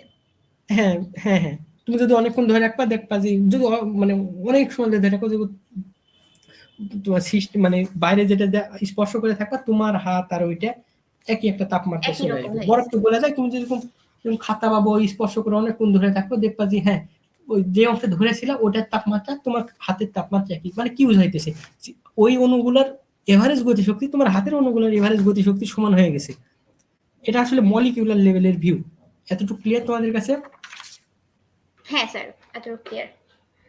ওকে, তাহলে তাপ কি তাপমাত্রা কি মোটামুটি একটু আইডিয়া পাইছি। এবার আসি আচ্ছা এনার্জি এনার্জি এনার্জি সম্পর্কে তোমাদের কি আইডিয়া? তাপ তো বললা একটা এনার্জি, যেটা বললা যদিও ওইভাবে বলা যায় তাপ হচ্ছে ট্রান্সফার অবস্থায় যে এনার্জি আসে সেইটা। আচ্ছা তার আগে তোমাদেরকে ওই যে মানে অণুগুলোর ভাইব্রেশন কতটুকু হইতে পারে এটা দেখা, মানে গতি কতটুকু হইতে পারে। সাপোজ এটা আমাদের একটা গ্যাসিয়ের, এই যে এর মধ্যে অনেকগুলা গ্যাসের অণুগুলো আছে ধরে নাও, এখানে অনেকগুলা গ্যাসের অণু আছে। তো এরা কি করবে, এরা কি স্থির অবস্থায় থাকে? তোমাদের কি ধারণা? যেহেতু গ্যাসু এটা স্থির অবস্থায় থাকে না, এটা মানে সবচেয়ে বেশি ফাঁকা ফাঁকা ফাঁকা গতিশক্তি। ফাঁকা থাকে। আর এরা কি হ্যাঁ এখানেই হ্যাঁ, দাঁড়ায় থাকবে? এটা কি এখানেই থাকবে না মুভ করবে? না এটা মুক্তভাবে সব জায়গায় ঘোরাঘুরি করতে থাকবে। হ্যাঁ, তখন দেখবা এটা এইদিকে যাইতেছে, এটা কোন দিকে যাবে, হয়তো এইদিকে যাবে, এটা হয়তো এইদিকে যাইতে চাইবে, এইভাবে সবসময় মুভ করতেছে। ফলে এখানে দেখলাম গ্যাসের ক্ষেত্রে কোন দিকে যায় এইভাবে মুভমেন্টটা ঘটে, এদিকে যাইতেছে হয়তো এটা এইদিকে যাইতেছে, এরকম ঘটবে। এক নাম্বার এরকম ভাবে ঘটতে পারে। এবার আসি তোমার আর কি ঘটে গ্যাসের অণুর ক্ষেত্রে। গ্যাসের অণু মুক্ত তো এরা, দুই নম্বরে দেখো এরা রোটেশনও করতে পারে বা এইভাবে ঘুরতেও পারে, পারে না? আচ্ছা, মানে একদম ঘুরে যেতে পারে। হ্যাঁ দেখো, যেরকম একটা বল ফুটবল যেরকম ঘুরে না, এরকম হ্যাঁ হ্যাঁ, ওইরকম ঘুরতেও পারে। তো এটা দুই রকম ভাবে গতি পাইলো। এবার দেখো আমরা এবার কঠিনের দিকে যাই। মনে করো তোমাদের বরফের টুকরা ধরতে পারো, বরফের মধ্যে ওই যে পানির অণুগুলো মনে করো এরকম এরকম ভাবে আসে, বন্ড আকারে গঠন করে আসে। তো এরা কি করে, এরা কি স্থির অবস্থায় থাকে? তোমাদের কি এটা ধারণা? কি বরফের না? হ্যাঁ মনে করো বরফের, এরা কি অণুগুলো কি এই যে এইসব অণু দেখাইতেছে আর এসব বন্ড বা যে কোনো অন্য আচ্ছা, পদার্থের মনে করো, তারা ওইভাবে স্থির বরফ অবস্থায় স্পেসিফিক না থাকে বলি। না, কিন্তু অত একটা গতিশক্তি অণুগুলো থাকে কি না। স্থির মানে অবস্থায় তারা থাকে নিজ না কি অবস্থানে করে? কম্পন কম্পন সৃষ্টি করে। হ্যাঁ কম্পন হ্যাঁ ভাইব্রেট করে। ভাইব্রেট করা বলতে কি বুঝাইতেছি দেখো, ভাইব্রেট নড়াচড়া করা বলতে করতেছে ওদের বোঝাই যে অবস্থানে। হ্যাঁ এই অণুটা কি করবে, একবার এইদিকে যাবে একবার এইদিকে যাবে, কিন্তু দেখো যেহেতু আটকানো আছে, মনে করো দুই পাশে আটকানো আছে, ফলে এদিকেও যাবে, এদিকে কিছু দূর যাওয়ার পর এদিকে বেশি টান অনুভব করে তখন এইদিকে চলে আসবে, আবার এইদিকে যখন যাওয়া বেশি টান এদিকে অনুভব করে তখন এইদিকে চলে আসবে। ফলে এরকম এরকম এরকম এরকম জিগজ্যাগ এইরকম মোশন করতে থাকে। বুঝতে পারছো? এরকম হচ্ছে ভাইব্রেশন। বুঝছো? জি স্যার। আচ্ছা তাহলে দেখো অণুগুলো এক নম্বরে এইভাবে মুভ করতে পারে, আবার রোটেট করতে পারে, অথবা ভাইব্রেট করতে পারে। এই তিন রকম ভাবে মোশন দিতে পারে। এই তিন রকমের কারণেই আসলে এনার্জি গুলো আসলে আসে। এই যে তোমাদের যে গতিশক্তি বললাম এটা আসে। বুঝতে পারছো এতটুকু? আচ্ছা স্যার, তাহলে তরলের ক্ষেত্রে কি হয়? তরলের ক্ষেত্রে অণুগুলো আসলে তরলের ক্ষেত্রে অণুগুলো মুভ করতে পারে।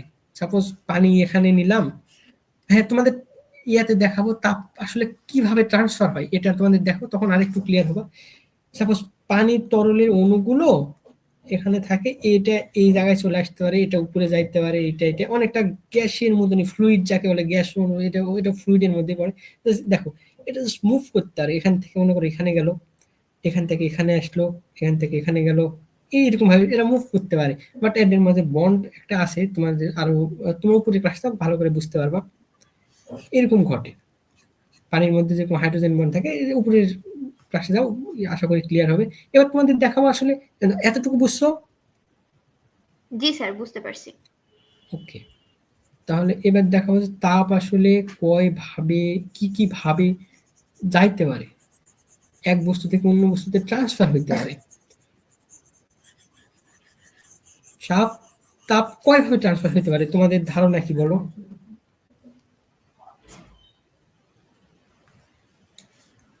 তাপ কয় রকম ভাবে যেতে পারে এক বস্তু থেকে অন্য বস্তুতে?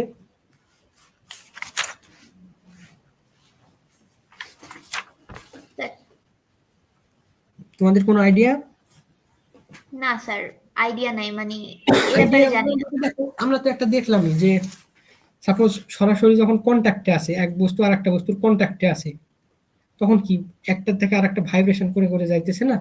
সাপোজ তুমি এটা মনে করো আগুন, আগুনে মনে করো একটা লোহার রড বা কিছু ধরলা, এটা রড, লোহার রড ধরছো, তোমার হাতে কিভাবে তাপ অনুভব হয়? এটা মনে করো হাত, তোমার হাতে কিভাবে তাপ অনুভব হইতেছে এটা বলো। ওই লোহার রডটা পুরোটা মানে গরম হয়ে যায়, আর ওইটারই কিছু অংশ আমাদের হাতে লাগে। আচ্ছা, গরম হয়ে যায় বুঝলাম, কিন্তু আমরা আরো ডিপে চিন্তা করি, আমরা আচ্ছা, আণবিক লেভেলে চিন্তা আগুনের, করি।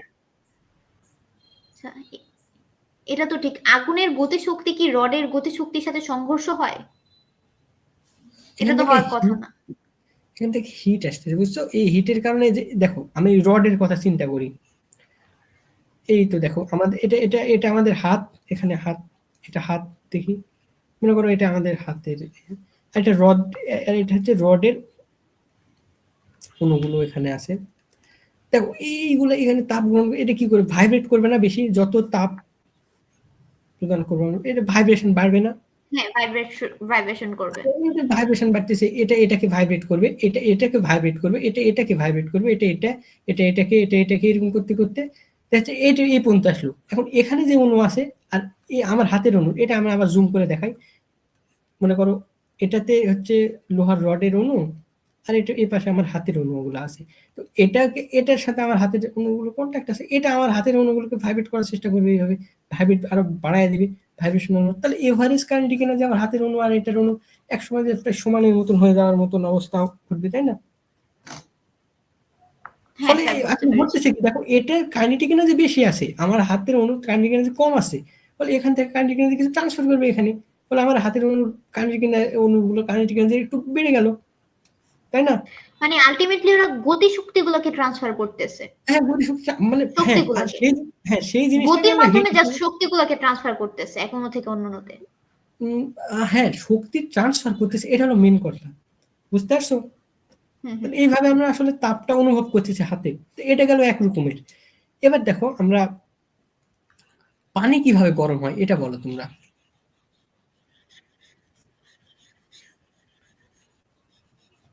পানি কিভাবে গরম হয়?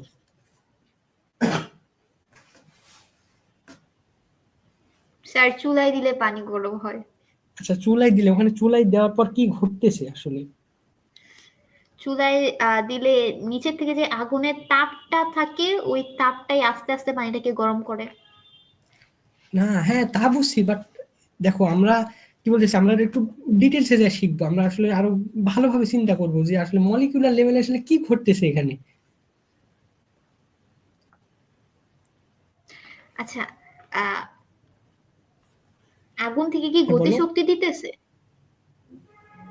এটা জাস্ট শক্তি মানে সাপ্লাই দিতেছে এটা বলতে পারো, জাস্ট ওটা, হ্যাঁ ওখানে থেকে যে শক্তি তাপটা আসতেছে, এটা তোমরা হচ্ছে ইন্টারে গেলে আরো ভালোভাবে বুঝবা কোনটা কাজ কোনটা আচ্ছা, তাপ, কিভাবে এখান একটা থেকেও সিস্টেমে দেওয়া হয়। তাপটা দিচ্ছে, এবং এই তুমি তাপটা শোনো, নিচ থেকে। হ্যাঁ তুমি এখান থেকে শুরু করতে পারো, এটার ভাইব্রেশন থেকে শুরু করতে পারো, এটা পানির অণুর হ্যাঁ হ্যাঁ, তো ভাইব্রেশন কল্পনা করে শুরু করতে পারো এখান থেকে, তাহলে আচ্ছা, যথেষ্ট। যেহেতু আমাদের পানির অণুতে ভাইব্রেশনটা কম ছিল দেখেই, আর আগুনের ওইখানে বেশি ছিল দেখেই তো পানির অণুতে যাচ্ছে। তো আহ নিচে থেকে এই পানির অণু গতিশক্তি পেয়ে নিচের অংশতে গতিশক্তিটা বাড়ে এবং হ্যাঁ কমের দিকে মনে আস্তে করো আস্তে ধাবিত হয়। হ্যাঁ এটা এটা গতি শক্তি বাড়তেছে এই অণুগুলার, যারা হিট পাইতেছে, এখানে মনে করো হিট দিতেছি, গতি শক্তি বাড়লো, এরপরে কি ঘটবে? এই পাশের অণুতে ট্রান্সফার করবে, উপরের অণুতে ট্রান্সফার করবে ওই হিটটা। হ্যাঁ এরকম মনে হচ্ছে তোমার, কিন্তু বিষয়টা এরকম আসলে ঘটে না, পাশেরটা তো হালকা একটু ট্রান্সফার করে, বাট এটা কি এখানেই থাকবে সব সময়? মানে ও যতক্ষণ আমরা পানি তাপ দিব তখন কি এটা এখানেই থাকবে? এগুলা কি এখানেই থাকবে? মনে করো এই শাড়ির পানি, এই শাড়ির পানির অন্য এখানেই আছে, এটার এখানেই আছে, এটার এখানেই থাকবে, এরকম কি ঘটবে? না চেঞ্জ হতে পারে? তোমার কি ধারণা?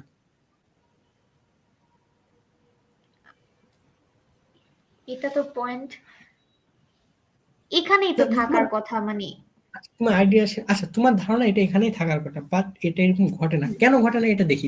আমরা একটু আবার এটা আঁকাই। তো এখানে মনে করো 1 2 3 4 5 6টা, এখানেও 6টা। ও সব প্রথমে তো ঘনত্ব সমান না হ্যাঁ পানির, ঘনত্ব সমান। তাপ দেওয়ার পূর্বে। আচ্ছা এখানে যখন তাপ দিব তখন কি ঘটবে? তাপের কারণে এটা ভাইব্রেশন আরো বাড়তেছে, এটার ভাইব্রেশন বাড়তেছে, এখানে যে বন্ড আছে সেটা আর একটু হালকা হবে। ফলে কি ঘটবে? আমি এটা আবার জুম করে দেখাই, এখানে মনে করো জুম করে দেখাচ্ছি। এটার ভাইব্রেশন আর এটার ভাইব্রেশন বাড়তেছে,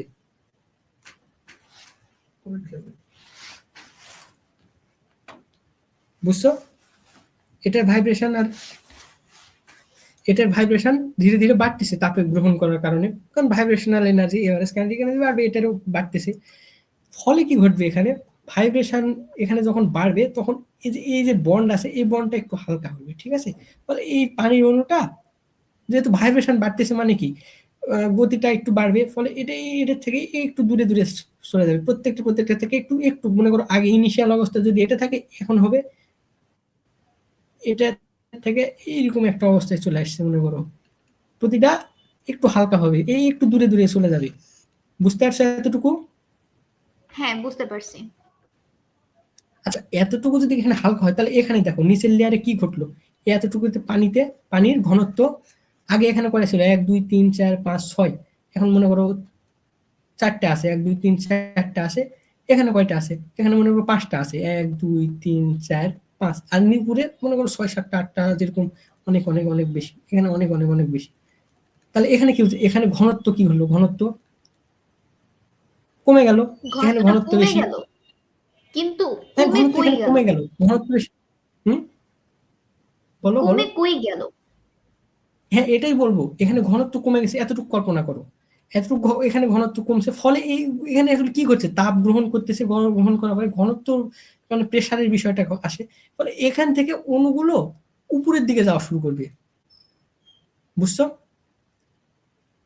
আচ্ছা বা আচ্ছা। এরকম ভাবে চিন্তা করতে পারো যে এখানে ঘনত্ব বেশি পানির অণুর, তাহলে ব্যাপন তো পড়ছো, উচ্চ ঘনত্ব থেকে নিম্ন ঘনত্বের দিকে আসে, তাই না? তো এখানে পানির অণুর ঘনত্ব বেশি হলে এটা এই দিকে আবার চলে আসার চেষ্টা করবে, আর এইগুলা কি করবে? জায়গা সাইডে উপরে যাবে। ফলে দেখো উপরে চলে যেতে চেষ্টা উপরে করবে, যারা, আচ্ছা আচ্ছা। হ্যাঁ ফলে উপরে যারা ছিল তারা নিচে আসবে, নিচে যারা উপরে যাবে, বুঝতে পারছো? উপরে হ্যাঁ যেসব হ্যাঁ। অণুগুলো ছিল তারা নিচে আসবে, নিচের গুলা উপরে যাবে। এইভাবে বারবার সাফল্য। তোমরা দেখো পানি ফুটে কেন? এই ঘটনাটাই ঘটে যে নিচের অণুগুলো যেটা আছে না, এটা উপরে যায়, উপরের গুলো নিচে আসে, নিচের গুলো উপরে যায়, এইভাবে বারবার বারবার এটা চলতে থাকে, এই জন্য দেখো পানি ফুটা শুরু করে। বুঝতে পারছো? হ্যাঁ বুঝতে পারছি। বাবল কেন ওঠে বলো তো? আচ্ছা এটা কি ওর অতিরিক্ত গতিশক্তির কারণে? আচ্ছা দেখো অতিরিক্ত যখন এখানে গতিশক্তি মনে করো খুব বেশি হয়ে গেছে, গতিশক্তি বেশি মানে কি? দেখো তাপমাত্রা বাড়া মানে কি? এভারেজ এভারেজ কাইনেটিক এনার্জি এখানে বেড়ে গেছে না এই দুটার। হ্যাঁ তাহলে হ্যাঁ। অতিরিক্ত শক্তির কারণে কি হচ্ছে? এই বনটা তখন মনে করো এত বেশি শক্তি হয়ে গেছে যে এখানে বনটা ভেঙে গেছে। আচ্ছা দেখো আচ্ছা পানির আচ্ছা। বন যদি ভেঙে ভেঙে যায় তাহলে কি ঘটে? ওঠে জলীয় গ্যাসীয় বাষ্প রূপান্তরিত হতে হয়ে পারে। যায়। হুম হুম, হ্যাঁ জলীয় গ্যাসীয় বাষ্প। তাহলে রূপান্তরিত দেখো হয়ে যাবে। এখানে জলীয় বাষ্প হয়ে গেল, তাহলে মনে করো এখানে কোনো একটা 2টা বা 3টা অণু বা এরকম ছোট সংখ্যক নিশ্চয়ই হবে না, মনে করো কিছু সংখ্যক অণু জলীয় বাষ্প হয়ে গেছে, তাহলে জলীয় বাষ্পটা কি করবে? এইভাবে চলে যাবে উপরের উড়ে দিকে। যাবে। ফলে তোমরা দেখতে হ্যাঁ পাবে, হ্যাঁ হ্যাঁ। হ্যাঁ ফলে দেখতে পাবে যে আসলে হ্যাঁ পানির ভিতর থেকে আসলে হ্যাঁ বাবলটা বের হইতেছে। বুঝতে পারছো পানির ভিতরে কি আচ্ছা ঘটে? আচ্ছা, হ্যাঁ হ্যাঁ বুঝছি। আচ্ছা এই জিনিসটার নাম আমরা বলি হচ্ছে কনভেকশন, আমার বাংলাটা মনে পড়তেছে না, পরিচলন না কি যেন বলে, তবে একটু দেখে নিও কনভেকশন। তাহলে আমরা প্রথমে দেখলাম যেটা তোমার কঠিনের ক্ষেত্রে কিভাবে তাপটা যায়, এখানে দেখলাম হইতেছে তরলের ক্ষেত্রে কিভাবে ঘটে।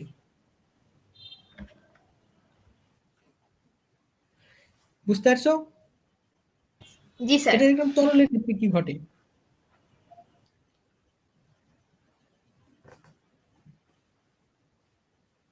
বুঝতে পারছো?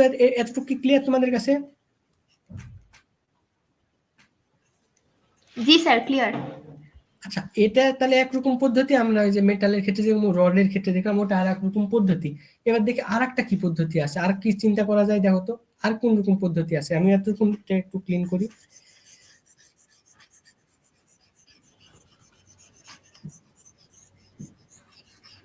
আর কিভাবে কি ঘটে? আচ্ছা বলো তো, সূর্য থেকে কিভাবে আমাদের কাছে তাপ আসে?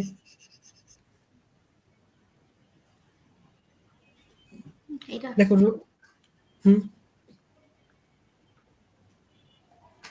কি বায়ু মাধ্যমেও তো সম্ভব না, কারণ মহাবিশ্বে তো বায়ু নাই। হ্যাঁ হ্যাঁ, এটা মনে করো সূর্য, এটা পৃথিবী, এখানে তো বাতাস নাই, তাহলে কি করতেছে? তাহলে আসে কিভাবে? কোনো তো হ্যাঁ, আসে কণাও কিভাবে? নাই। না, তোমরা আলো, আলো তো শুনছো, আলো, আলোর হ্যাঁ নাম, হ্যাঁ, আলো তো আমরা সব জানি। আলো হচ্ছে ইলেকট্রোম্যাগনেটিক ওয়েভ, একটু উপরের ক্লাসে উঠলে বুঝতে পারবা। তো এই তরঙ্গ আকারে আলোটা আসে। আলো হচ্ছে এক প্রকার শক্তি, ঠিক আছে, এটা শক্তি নিয়ে আসে। এই শক্তিটা কোনোভাবে আসে, পৃথিবীতে আসে, এখানটা কোনো মাধ্যম লাগে না এই ওয়েভ আসতে। আসার পরে আর কি, যে শক্তিটা আমাদের ত্বকের উপর পড়ার পরে নানা রকম ঘটনা ঘটে, এটা আরো উপরে লেভেলে তুমি বড় হোক জানতে পারবা। যা আপাতত এতটুকু মনে রাখো যে আলো আলোর মাধ্যমে আসে, আলো, ঠিক আছে, যেটা আমরা অবশ্য ভিজিবল হইতে পারে, নন ভিজিবল আমরা দেখতে পাই না, এরকমও ঘটতে পারে, ঠিক আছে। আলো এরকম কয়েক রকম আছে, এটা অন্য টপিক। যাই হোক, তোমরা এতটুকু মনে রাখো যে ইলেকট্রোম্যাগনেটিক ওয়েভ বা আলো, সোজা কথায় বললে, এর মাধ্যমে তাপ আসলে আসতে পারে। তাহলে দেখো, ইলেকট্রোম্যাগনেটিক ওয়েভ, বা আমরা আরো বলতে পারি রেডিয়েশন, রেডিয়েশন, এতটুকু বুঝছো? এই তিন রকম উপায়ে আসলে তাপ আসতে পারে, চলাফেরা করতে পারে, মানে তাপ পরিবহন হতে পারে। এতটুকু বুঝছো?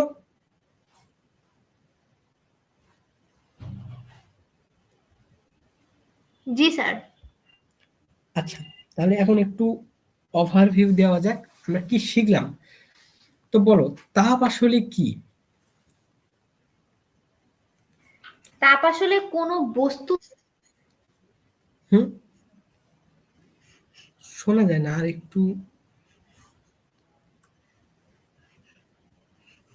কথা, তোমার তোমার কথা শোনা যায় না।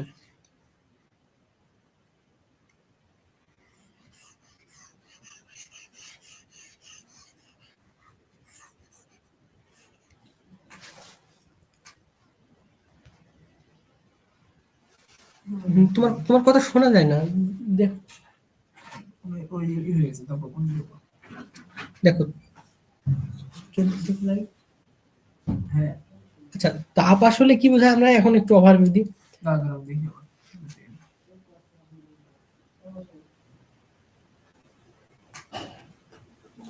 আচ্ছা, তাহলে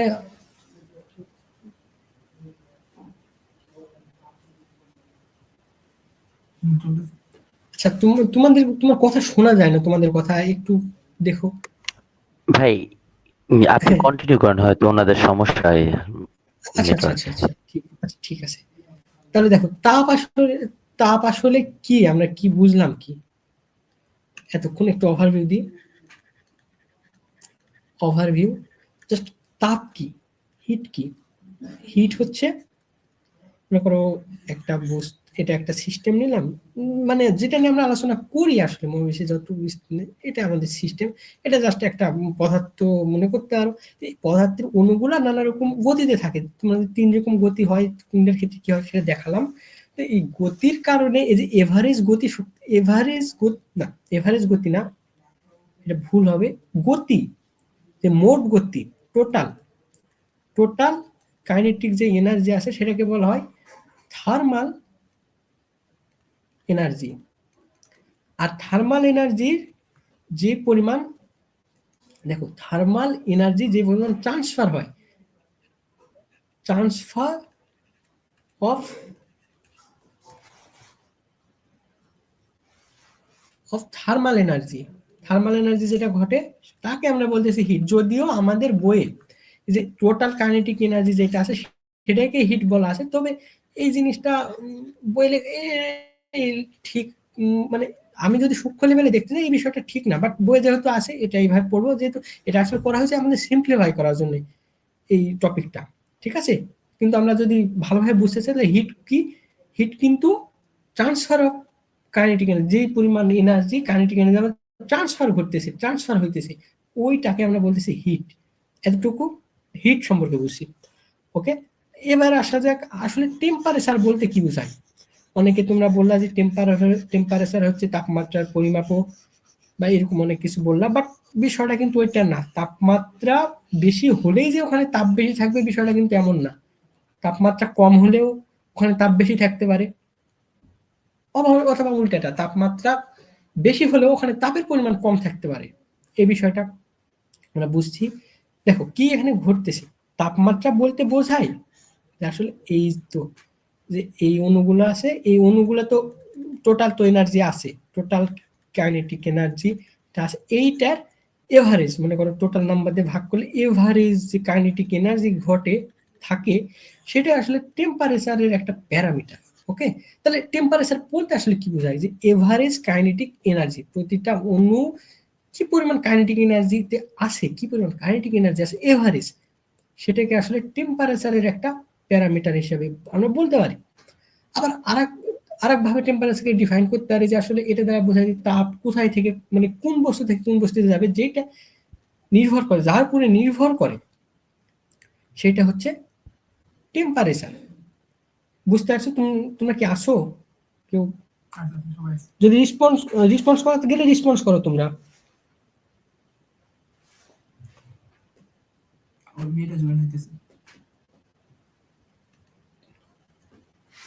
তাহলে দেখো এটা অনেকে আছে বাট স্ক্রিনে না থাকায় তারা কথা বলতেছে না, অনেকে আছে বাট স্ক্রিনে না থাকায় কথা বলতে যাচ্ছে, নাভি রেড করো। ওকে,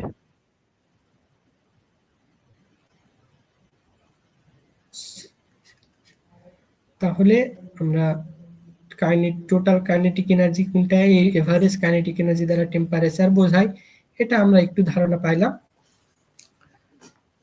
তো এবার আসি যে তাপমাত্রা বেশি হলেই কি তাপের পরিমাণ বেশি হবে, যেটা একবার বলা হয়েছে আরেকবার দেখায়। মনে করো এটাতে এটা অনেক বড় বস্তু, এখানে অনেক তাপ আছে, এখানে অনেকগুলো অণু আছে, এটা ছোট ছোট কয়েকটা, এখানে মনে করো 300টা অণু আছে, এটা মনে করো 50টা। এখানে এভারেজ কাইনেটিক এনার্জি এটা মাথায় রাখবা, যে কোনো না, এভারেজ কাইনেটিক এনার্জি 2, আর এখানে এভারেজ কাইনেটিক এনার্জি মনে করো 5। তাহলে এখানে টোটাল এনার্জি কত? জি স্যার আছি স্যার, এই যে ওভারভিউতে আমার নেটওয়ার্ক প্রবলেমের কারণে চলে মানে ডিসকানেক্ট হয়ে গেছিলাম। আচ্ছা, ওই বেশি কিছু না, আমি তাপ আর তাপমাত্রাটাই দেখাইছি। তাহলে দেখো এখানে এভারেজ কাইনেটিক এনার্জি 2 হলে এখানে টোটাল এনার্জি কত? 600, আর এটা 250। এখানে এতটুকু বুঝছো? দেখো এখানে এভারেজ কাইনেটিক এনার্জি 5, এখানে 2, তাহলে কি এটার তাপমাত্রা বেশি এটার থেকে, কিন্তু দেখো এখানে তাপ এটার থেকে কম। এতটুকু বুঝছো? জি স্যার বুঝেছি। এটা তো আচ্ছা, এই সম্পর্কে এরপরে আরেকটা বিষয় তোমাদের দেখাইছি, সেটা হচ্ছে না, এই আগে এটা বলো, এখান থেকে আসলে কি শিখলাম যে তাপ বেশি হলেই যে এখানে তাপমাত্রা বেশি হবে বিষয়টা এমন না। আবার তাপ যেখানে কম আছে, তাপের পরিমাণ যেখানে কম আছে সেখানে যে তাপমাত্রা কম হবে বিষয়টা এমন না। বিষয়টা বুঝছো? জি স্যার। আচ্ছা দেখো, আমরা এরকম তো দেখছি যে আমরা গ্যাস লাইট মেসের কাঠি তো জ্বালানোর পরে দেখো ওই অংশে দেখো, আচ্ছা মেসের কাঠি জ্বালানোর পরে ওখানে হাত দিলে কি ঘটে? তাপটা আমাদের দেহে চলে আসে না, আমাদের দেহ থেকে তাপটা ওখানে যায়। ওইখান থেকে তাপটা আমাদের দেহে চলে আসে, ওইখান থেকে তাপটা আমাদের দেহে চলে আসে। আচ্ছা ওখানে কি তাপের পরিমাণ বেশি আছে না আমাদের দেহে তাপের পরিমাণ বেশি আছে? আমাদের দেহে তাপের পরিমাণ বেশি আছে, কিন্তু ওইখানে তাপমাত্রা বেশি আছে। ওখানে তাপমাত্রা বেশি বলতে কি বুঝো? তাপমাত্রা বলতে ওই অংশটুকুতে মোট যে এভারেজ যে শক্তিটা আছে সেটা আমাদের হাতের থেকে বা যে অংশে লাগতেছে সেখানে এভারেজ শক্তির থেকে বেশি। হ্যাঁ, এভারেজ কাইনেটিক এনার্জির থেকে ওখানে বেশি। বুঝতে পারছো? আর অনেকে বলছে আপেক্ষিক তাপ। হ্যাঁ, আপেক্ষিক তাপ এটা বুঝাবো আজকে না, আমি এই অধ্যায়টা শেষ করতে কয়েকটা ক্লাস নিব, ধীরে ধীরে এইভাবে প্রত্যেকটা কনসেপ্ট আমরা বোঝানোর চেষ্টা করব এবং প্রত্যেকটা ম্যাথই আশা করি বোর্ড প্রশ্ন আমরা সলভ করতে পারবো। তোমরা একটু ধৈর্য ধরে দেখো, আমি এই অধ্যায়টা করাবো, অন্য কেউ অন্য অধ্যায়টা করাবে, এইভাবে আমরা আগাবো আর কি। ঠিক আছে, অন্য কেউ তোমাদের সামনে দিন অন্য অধ্যায়ের ক্লাস না, বাট এই অধ্যায়টা আমি কন্টিনিউ করব, তোমাদের সব শেষ করে দিব, কোনো বিষয় না, এটা জাস্ট আমাদের প্রথম ক্লাস। তোমরা বলো আর কি কি করতে হবে বা কিভাবে আমাদের পড়লে সুবিধা হবে, এবার তোমরা আমাদেরকে জানাও, আমরা সেইভাবে আরো ইয়া করবো, আবার তোমাদের সব প্রবলেমই সলভ করে দিব। শুরু যেহেতু করছি একদম প্রথম থেকে, আমরা সব প্রবলেমই সলভ করে দিব, এই অধ্যায়টা পুরোটা শেষ করে দেবো তোমাদের পরীক্ষার জন্য যা লাগে, এবং কনসেপ্ট থেকে শুরু করে একদম সবকিছু ধারণা ক্লিয়ার করার পরে। আচ্ছা, এরপরে দেখো আমরা তোমাদেরকে একটা বিষয় শিখছিলাম যে আসলে পানির ঘটনাটা, যে পানি কোনটা গরম, মানে কোনটা আসে, যে এটা মনে আছে, এখানে বেশি পানি আছে, এটাতে কম পানি আছে, কোনটা আসলে বেশি তাপ, একসাথে তাপ দেওয়া শুরু করলে কোনটা আগে আসলে ফুটতে শুরু করবে, এটা কি বুঝতে পারছো তোমরা? হ্যাঁ হ্যাঁ কেন স্যার। কি ঘটে, আমি একটা হিসাব দেখাছিলাম, ওই জিনিসটা তুমি চাইলে আরেকবার দেখতে পারো। এটা দিলে আসলে হয় কি, তাপ এবং তাপমাত্রা কনসেপ্টটা আমাদের কাছে ক্লিয়ার হয়। এই বিষয়টা আমাদের অনেকের কাছে ক্লিয়ার না, আসলে তাপ বলতে কি বোঝায় এবং তাপমাত্রা বলতে কি বোঝায়, অনেকের কাছে এই জিনিসটা অনেকটা ক্লিয়ার না। আরেকটা বিষয় তোমাদের বললাম, যেটা আরেকবার বলি, যে আসলে অনেকে বলে যে তাপমাত্রা কি, অনেকে বলি ঠান্ডা বা গরম বা কোনো কিছু একটা বোঝায়, বাট তোমরা তো বুঝলে যে ঠান্ডা বা গরম আসলে দ্বারা কি বোঝায়, বা উষ্ণতা শব্দটা দ্বারা আসলে কি বোঝায়, এটা আমাদের কাছে কিন্তু আনক্লিয়ার একটা ব্যাপার। ঠিক আছে, টেম্পারেচার যখন বলি, আচ্ছা বলি তাপমাত্রা কি, বলি উষ্ণতা, গরম ঠান্ডা। এখন যদি গরম বা ঠান্ডা বলতে কি বুঝো, দেন ওখানে আর কিছু বলার মতো থাকে না, বা বিষয়টা হলো অনেকটা সমার্থক শব্দের মতো। এই দুইটা জিনিস বুঝতে পারছো, তাপমাত্রা উষ্ণতা এর সমার্থক শব্দের মতো। আসলে তাপমাত্রা কি ভালো করে বুঝতে হবে, যে আমাদের এই যে সিস্টেমে আণবিক লেভেলের এই বিষয়টা বুঝতে হবে। তোমাদের বই লেখা আছে, দেখো, তাপমাত্রা হচ্ছে গড় তাপীয় শক্তি, বুঝছো এতটুকু? জি স্যার, বুঝতে পেরেছি। আচ্ছা, এবার তোমাদের প্রশ্ন করি, যদিও এটা একটু কনসেপ্ট বিল্ড আপ করে তোমাদের ভালোভাবে, আমি এই অধ্যায়টা করাবো, একটু ভালোভাবেই করাই, অন্যজন অন্য অধ্যায় করাবে, তোমরা ক্লাস করবা, সমস্যা নেই, আমি একটু ভালোভাবে এটা করা। দেখো, আচ্ছা, শক্তি বলতে তোমরা কি বুঝো?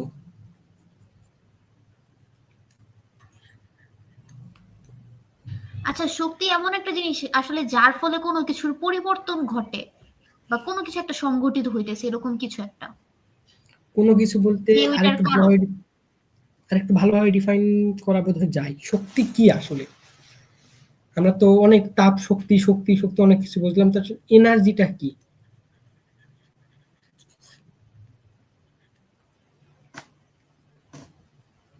হ্যাঁ বলো, তোমরা যা যা পারো বলো।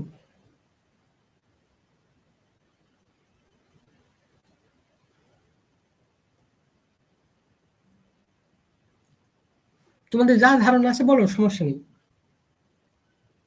সঠিক হতে হবে বিষয়টা এমন না। ওইরকম কোনো ধারণা নাই, শক্তি পড়ে গেছি কি এটা কখনো। আচ্ছা ঠিক আছে, তাহলে দেখো শক্তিটা কি, শক্তি বলতে আসলে কি বোঝায়। আচ্ছা, তোমরা কাজ সম্পর্কে জানো, কাজ বলতে কি বোঝায়, কাজ সম্পর্কে ধারণা আছে? ফিজিক্সের কাজ, মানে নর্মাল যে কাজ আমরা মানে প্রতিদিনের ভাষায় যে কাজ বুঝি ওইটা না, ফিজিক্সের ভাষায় কাজ বলতে কি বোঝায়? হ্যাঁ স্যার, এটা জানি, ফিজিক্সের ভাষায় কাজ হলো যে কোনো একটা কিছুতে বল প্রয়োগ করলে তার যদি সেটা স্মরণ ঘটে, অর্থাৎ স্থানের পরিবর্তন হয়, তাহলে সেটাকে ফিজিক্সের ভাষায় আহ, কাজ বলে। হ্যাঁ, ফিজিক্সের ভাষায় কাজ কি, যে একটা ফোর্স অ্যাপ্লাই করব, তার কারণে স্মরণ হ্যাঁ ঘটতেছে, এটা কাজ। যেমন আমরা মনে করো, যেমন যেমন গ্র্যাভিটি দেখো, পৃথিবী এটাকে টানতেছে, আমি এই পাথরটাকে এখান থেকে নিয়ে যাই এই জায়গায় নিয়ে গেলাম, তাহলে কিছু পরিমাণ কাজ করলাম, তাই না? এখানে কিছু পরিমাণ কাজ করলাম। ওকে, জি স্যার। এতটুকু তো ক্লিয়ার, এটা আমরা কাজ করতেছি জি এখানে, স্যার। এটাকে। তাহলে দেখো, এবার আমরা একইভাবে আর কি কি জিনিস কাজ করতে পারে, মানে আর কি কি সিস্টেম, বা তোমরা ভাবো তো আর কি কি মারুফ কাজ ভাইয়া হতে পারে। একটু কমেন্ট গুলা চেক করবেন, স্টুডেন্ট একটু সামনের দিকে যেতে চাচ্ছে আর একটু আচ্ছা তাড়াতাড়ি, আচ্ছা আচ্ছা, মানে ওদের তো সময় কম এসএসসি। ও আচ্ছা আচ্ছা, দেখো, এটা আমরা সামনে আগাবো, মানে আমি বেশি ক্লাস লাগবে না তোমাদের, হয়তো 4-5টা ক্লাসের মধ্যে আমি সব শেষ করে দিতে পারবো আশা করি। একটু ভালোভাবে বুঝাতে চাইছিলাম কনসেপ্টটা, তোমরা চিন্তা করো না। আর আমি যে এই অধ্যায় কন্টিনিউ করার পরে অন্য অধ্যায় কন্টিনিউ করবো, বিষয়টা এমন না, আমি এই অধ্যায়টা কন্টিনিউ করবো, অন্যজন অন্য অধ্যায় কন্টিনিউ করবে, দেখা যাবে তোমাদের যে আসলে সব অধ্যায় সময়ের মধ্যে শেষ হয়ে যাইতেছে। ঠিক আছে, আমি একাই ফিজিক্স পড়াবো এমন না, আরো অনেকে পড়াবে তো, তো তোমাদের অন্য অধ্যায় শেষ করে দেবে। আমি এই অধ্যায়টা একটু ভালোভাবে শেষ করতে চাই যতটুকু আমার সম্ভব হয়। তোমরা চিন্তা করো না, সময়ের মধ্যে সব ঠিক হয়ে মানে শেষ করতে পারবো আমরা। তাহলে দেখো একটা স্প্রিং এর কথা চিন্তা করো। সাপোজ এখানে একটা স্প্রিং আছে, এটা স্প্রিং। আচ্ছা, স্প্রিংকে মনে করো টেনে এদিকে লম্বা করলাম কিছু দূর, তাহলে কি ঘটতেছে? এরকম এরকম অবস্থায় যাচ্ছে, তাই না? তোমরা কি আসো? জি স্যার, জি স্যার, আচ্ছা আছি। দেখো, তাহলে এই টেনে লম্বা করার পরে এই পরিমাণ প্রসারণ ঘটালাম, তোমাদের স্প্রিং এর অধ্যায় আছে যে তোমাদের ধারণা আছে। তো দেখো এখানে মনে করো একটা এখানে একটা ভর ঝুলালাম, ভর ঝুলানোর পরে এটাকে জাস্ট ছেড়ে দিলাম, কি ঘটবে? স্প্রিংটা একে এদিকে নিয়ে চলে আসবে, তাই না? স্প্রিংটা এদিকে নিয়ে আসতে মানে কি, এখানে কিছু একটা কাজ করতেছে, তাই না? এটা কি ফোর্স অ্যাপ্লাই করতেছে, করে কিছু একটা এদিকে শক্তি সরণ প্রয়োগ ঘটাইতেছে। করা হইতেছে যার কারণে। না না, আমরা শক্তির দেখো দেখো, তুমি শক্তির বিষয়টা ভুলে যাও। এখানে আমরা শক্তি বলে এখনো কোনো কিছু ডিফাইন করিনি, আমরা জাস্ট কাজ নিয়ে আলোচনা আচ্ছা করতেছি। আচ্ছা আচ্ছা। আমি শক্তি কি এখনো ডিফাইন করিনি, আমরা বলতেছি কাজ। দেখো কাজ এখানে, এটা এই সিস্টেমটা এই অবস্থায় যখন আছে তখন কাজ কিছু বেশি মানে করতেছে এটার থেকে, তাই না? এবার মনে করো এই স্প্রিংটাকে হ্যাঁ হ্যাঁ, আরো বেশি অবশ্যই। লম্বা করলাম, এই পর্যন্ত নিয়ে গেলাম, ভর এখানে রাখলাম। দেখো একে যদি ছাড়াই দিই তাহলে বলো এ বেশি কাজ করবে না এ বেশি কাজ করবে? 1 নাম্বারটা বেশি কাজ করবে না 2 নাম্বারটা বেশি কাজ করবে? 2 নাম্বারটা বেশি কাজ করবে। দেখো 2 নাম্বারটা বেশি কাজ করতেছে। তাহলে আমরা কি বুঝি যে সব সিস্টেম কিন্তু, নাম কি দিলাম, সিস্টেম। সব সিস্টেম একই রকম ভাবে কাজ করতে পারে না। এই সিস্টেম বেশি কাজ করতেছে, এটা কম কাজ করতেছে, তাই না? এটা বেশি কাজ করতেছে, এটা কম কাজ করতেছে। তাহলে দেখো, তাহলে সিস্টেমের কোনো কিছু তো একটা ঘটতেছে যার কারণে কোনো সিস্টেম বেশি কাজ করতেছে আবার কোনো সিস্টেম কম কাজ করতে পারে, তাই না? সিস্টেমের কিছু থেকে এর ভিতরে তো একটা কিছু একটা হচ্ছে, তাই না? যার কারণে কেউ বেশি কাজ করতে পারতেছে, কেউ কম কাজ করতে পারতেছে, তাই না? জি স্যার। আচ্ছা, এই জিনিসটাকে মোটা দাগে আমরা বলতে পারি যে এই যে কাজ করার অ্যাবিলিটি, ক্যাপাবিলিটি অফ, যে কাজ করার যে ক্যাপাবিলিটি, বুঝতে পারছো? যে কাজ করার যে ক্যাপাবিলিটি আছে, কাজ করার যে ক্যাপাবিলিটি, এটাকে বলতেছি আমরা এনার্জি। দেখো সব সিস্টেম একই হারে কাজ করতে পারে না, যেই সিস্টেম বেশি হারে কাজ যেই সিস্টেম বেশি কাজ করতে পারতেছে এখানে এটা বেশি কাজ করতে পারতেছে, ফলে এটাকে আমরা বলতেছি যে এটা বেশি এনার্জি আছে। এটা কম কাজ করতে পারতেছে, এটার নাম দিছি আমরা কম এনার্জি আছে। তাহলে এনার্জিটা কি বলো? বানান মানে ভুল করলাম। হ্যাঁ, এনার্জিটা কি তাহলে আচ্ছা, বলো? এনার্জি, এনার্জি হলো যে মানে কি পরিমাণ কাজ করতে পারতেছে, কি পরিমাণটা। পরিমাণ ওটা আমরা পরে বলবো। বা আসলে না, আমরা বলবো যে কাজ করার ক্যাপাবিলিটি, সক্ষমতা আচ্ছা কোন আচ্ছা, সিস্টেমের বেশি, সক্ষমতা। তার হ্যাঁ, তার শক্তি আছে বেশি। যে সিস্টেমের কাজ করার ক্ষমতা কম, সক্ষমতা কম, তার এনার্জি কম। এতটুকু এতটুকু বুঝছো তোমরা? জি জাস্ট স্যার। শোনো, এটা হচ্ছে এনার্জি সম্পর্কে একদম বেসিক ধারণা। আমার এখানে অনেক অ্যানালজি ইউজ করছি, অ্যানালজি বলতে একদম পারফেক্ট বিষয় এরকম না। আমি যতটুকু কথা বলছি এখানে অনেক অ্যানালজি ইউজ করা হয়েছে, যেহেতু এখানে অত ডিপ লেভেলে তোমরা আরো বড় হও, আরো বিস্তারিত বুঝতে পারবা, জানতে পারবা।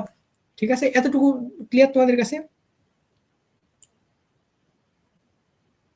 জি স্যার, এতটুকু ক্লিয়ার। আচ্ছা ঠিক আছে, এবার আসি আমরা আমাদের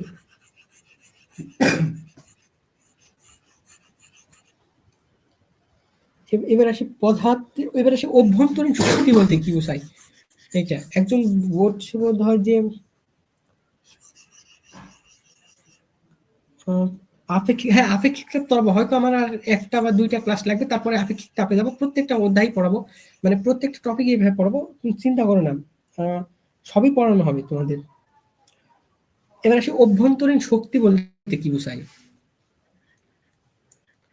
অভ্যন্তরীণ শক্তি, অভ্যন্তরীণ শক্তি বিষয়টা যতটা সোজাভাবে এখানে বলা হয়েছে, বিষয়টা অতটাও সিম্পলিফাইড না। এটা তোমরা আরো মানে ইন্টারে গেলে কিছু একটা ধারণা পাবো, আরো হায়ার যত লেভেল তত বিষয়ের সম্পর্কে ধারণাটা তোমাদের আরো সঠিক হবে। জাস্ট তোমাদের বইয়ে বা এইভাবে যে বলা যায় সেটা আমি বলি। দেখো, অভ্যন্তরীণ শক্তি হচ্ছে কোন সিস্টেমের, মনে করো এটা একটা সিস্টেম, এখানে অণু পরমাণু অনেক আছে, অণু অনেক আছে, এদের মাঝে কাইনেটিক এনার্জি আছে, গতি শক্তি আছে, আবার এদের মাঝে কিছু পোটেনশিয়াল এনার্জিও আছে।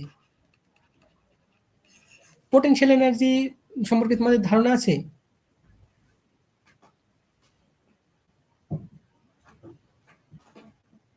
তোমাদের স্যার পোটেনশিয়াল এনার্জি সম্পর্কে ধারণা? পোটেনশিয়াল এনার্জি মানে মানে বিভব শক্তি, আচ্ছা, বিভব বিভব শক্তি, শক্তি। বিভব শক্তি। বিভব শক্তি হলো গিয়ে যে স্থান পরিবর্তনের ফলে যেটা অর্জিত হয়, এরকম কিছু একটা। হ্যাঁ হ্যাঁ, ওইটাই ঠিক আছে। তো অর্থাৎ এই বিভব যে আপনি শক্তি যখন আছে, গতি শক্তি আছে, আরো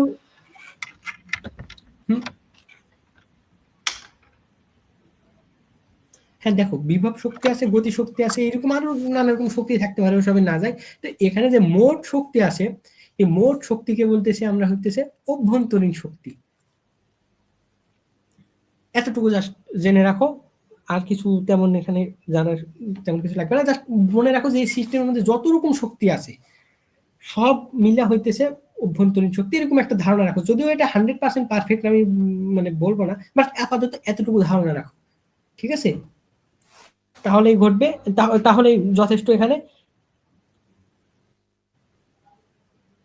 এবার অভ্যন্তরীণ শক্তি এই অধ্যায়ে যতটুকু আছে, মানে তোমাদের তাপ ও তাপমাত্রা 6.1 এবং 6.11, এই দুইটার মোটামুটি যতটুকু ধারণা আছে মোটামুটি আমি ক্লিয়ার করার চেষ্টা করছি যতটুকু টপিক আছে। এবার আসা যাক তোমাদের পদার্থের তাপমাত্রিক ধর্ম। পদার্থের তাপমাত্রিক ধর্ম 6.2, এটা বেশি দেখাবো না, সামান্য কিছু বলে আজকের ক্লাস শেষ করব, অনেকক্ষণ হইতেছে। আগামী দিন আবার পদার্থের তাপমাত্রিক ধর্ম।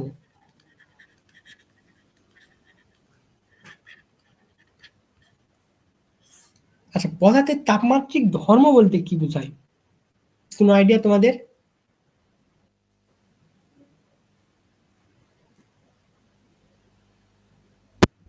তোমরা কি করো, সমস্যা নেই। তাপমাত্রাটা কিভাবে নিবে, মানে কে কিরকম উপায় নিবে, এরকম কিছু? ঠিক ওইরকম বিষয়টা না। দেখো, এটা দ্বারা বোঝায় তাপমাত্রিক ধর্ম, মানে তাপমাত্রার সাথে কিছু একটা ধর্ম বলতে, বস্তুর ধর্ম কি, মানে কোনো একটা প্রপার্টির কথা বলতেছে। তাপমাত্রিক ধর্ম বলতে বোঝায় যে তাপমাত্রা পরিবর্তন করলে হয়তো কোনো কিছু একটা চেঞ্জ ঘটবে ওর সাথে। আমি ওই বস্তুর তাপমাত্রা যদি চেঞ্জ করি, ওর সাথে ওই বস্তুর কোনো একটা প্রপার্টি, তার কিছু একটা চেঞ্জ ঘটবে, এরকম কিছু বোঝাইতেছে তাপমাত্রিক ধর্ম, ঠিক আছে? সাথে সাথে ওর কিছু একটা ঘটবে, কোনো কিছু একটা পরিবর্তন ঘটবে। তাপমাত্রিক ধর্মটা এইরকম কিছু বোঝাচ্ছে। এই তাপমাত্রা পরিবর্তনের সাথে এইভাবে মানে বস্তুর যে ধর্মের পরিবর্তন ঘটে সেগুলোকে বলা হচ্ছে তাপমাত্রিক ধর্ম।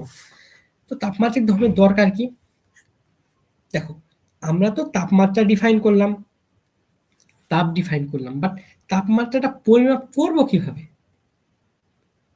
তার একটা বিষয় হইতেছে, সেটা কিভাবে করতে পারি, এটা হচ্ছে তাপমাত্রিক ধর্ম দ্বারা। বস্তুর তাপমাত্রিক ধর্মকে যদি আমরা কাজে লাগাই, তাহলে আমরা কোনো সিস্টেমের যে পরিমাণ তাপ আছে সেটা মানে তাপমাত্রার পরিমাণ করতে পারি। কিভাবে? দেখো, সাপোজ গ্যাসের কথাই চিন্তা করো। দেখো, গ্যাসের মনে করো এতটুকুকে একটা পিস্টন দ্বারা আটকানো আছে কোনো রকমের। দেখো, এই পিস্টন, এটা মুভেবল পিস্টন, উপরেও যাইতে পারে, নিচেও আসতে পারে। এখানে কিছু পরিমাণ গ্যাস আছে, বা পানির কথাও চিন্তা করলে হয়, যেভাবে পারো চিন্তা করো। দেখো, এখানে আমি যদি কিছু হিট দিই, তাহলে কি ঘটবে, এদের অণুগুলোর ভাইব্রেশন আগের থেকে বেড়ে যাবে, বন্ধন আর একটু দুর্বল হবে এবং তারা আরো দূরে দূরে থাকতে চাইবে। দেখো, আগে যদি ইনিশিয়াল অবস্থায় দূরত্ব এরকম হয়, তাপ দেওয়ার পরে কি ঘটবে, দূরত্ব হয়তো এরকম হলো, ফলে কি এদের মাঝামাঝি দূরত্ব আরো বেড়ে যাবে। বেড়ে যাওয়ার কারণে কি এতটুকু ছিল প্রথমের দিকে, তাহলে পরে আয়তন কতটুকু হবে, তাপ গ্রহণ করার পরে এইরকম অবস্থায় এর আয়তন চলে আসবে, পিস্টনটা এইরকম অবস্থায় উপরে যাবে। বুঝতে পারছো?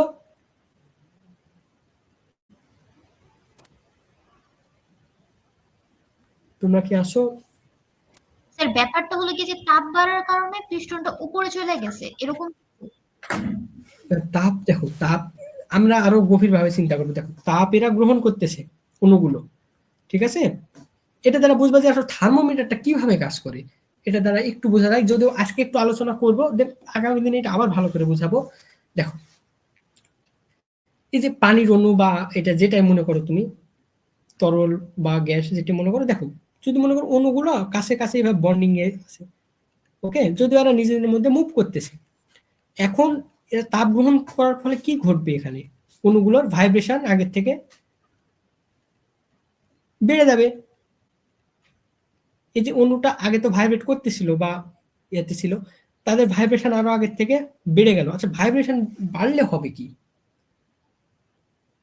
এরা আরো বন্ধনটা আরেকটু দুর্বল হবে এবং এরা আরো দূরে দূরে যাইতে চাইবে। মনে করো শুরুতে এরকম ছিল, তাপ গ্রহণ করার পূর্বে তাপ গ্রহণ করার শক্তি ভাইব্রেশন অর্জন বাড়ার করবে। পরে এরা আরো দূরে দূরে সরে আসছে। দেখো এটা এখানে ছিল, এটা এখানে চলে আসছে, দূরে একটু দূরে দূরে চলে আসছে, তাই না? দেখো এখন এইভাবে যদি চিন্তা করি, প্রতিটা অণুই আগের থেকে একটু একটু দূরে দূরে দূরে দূরে অবস্থান করতে, ফলে কি ঘটবে, আগে যেই পরিমাণ অণু এতটুকু জায়গাতে ধরতো, সেটা অতটুকু জায়গা আর দখল করবে না, যেহেতু স্পেসটা বেড়ে গেছে মাঝে। ফলে কি ঘটবে, এটা আরো একটু আয়তন বেড়ে যাবে। আগে ছিল আয়তন এতটুকু, এখন আয়তন হয়েছে এতটুকু, এখন আয়তন হয়েছে এতটুকু, আগে ছিল এতটুকু, এখন হয়েছে এতটুকু। বুঝতে পারছো?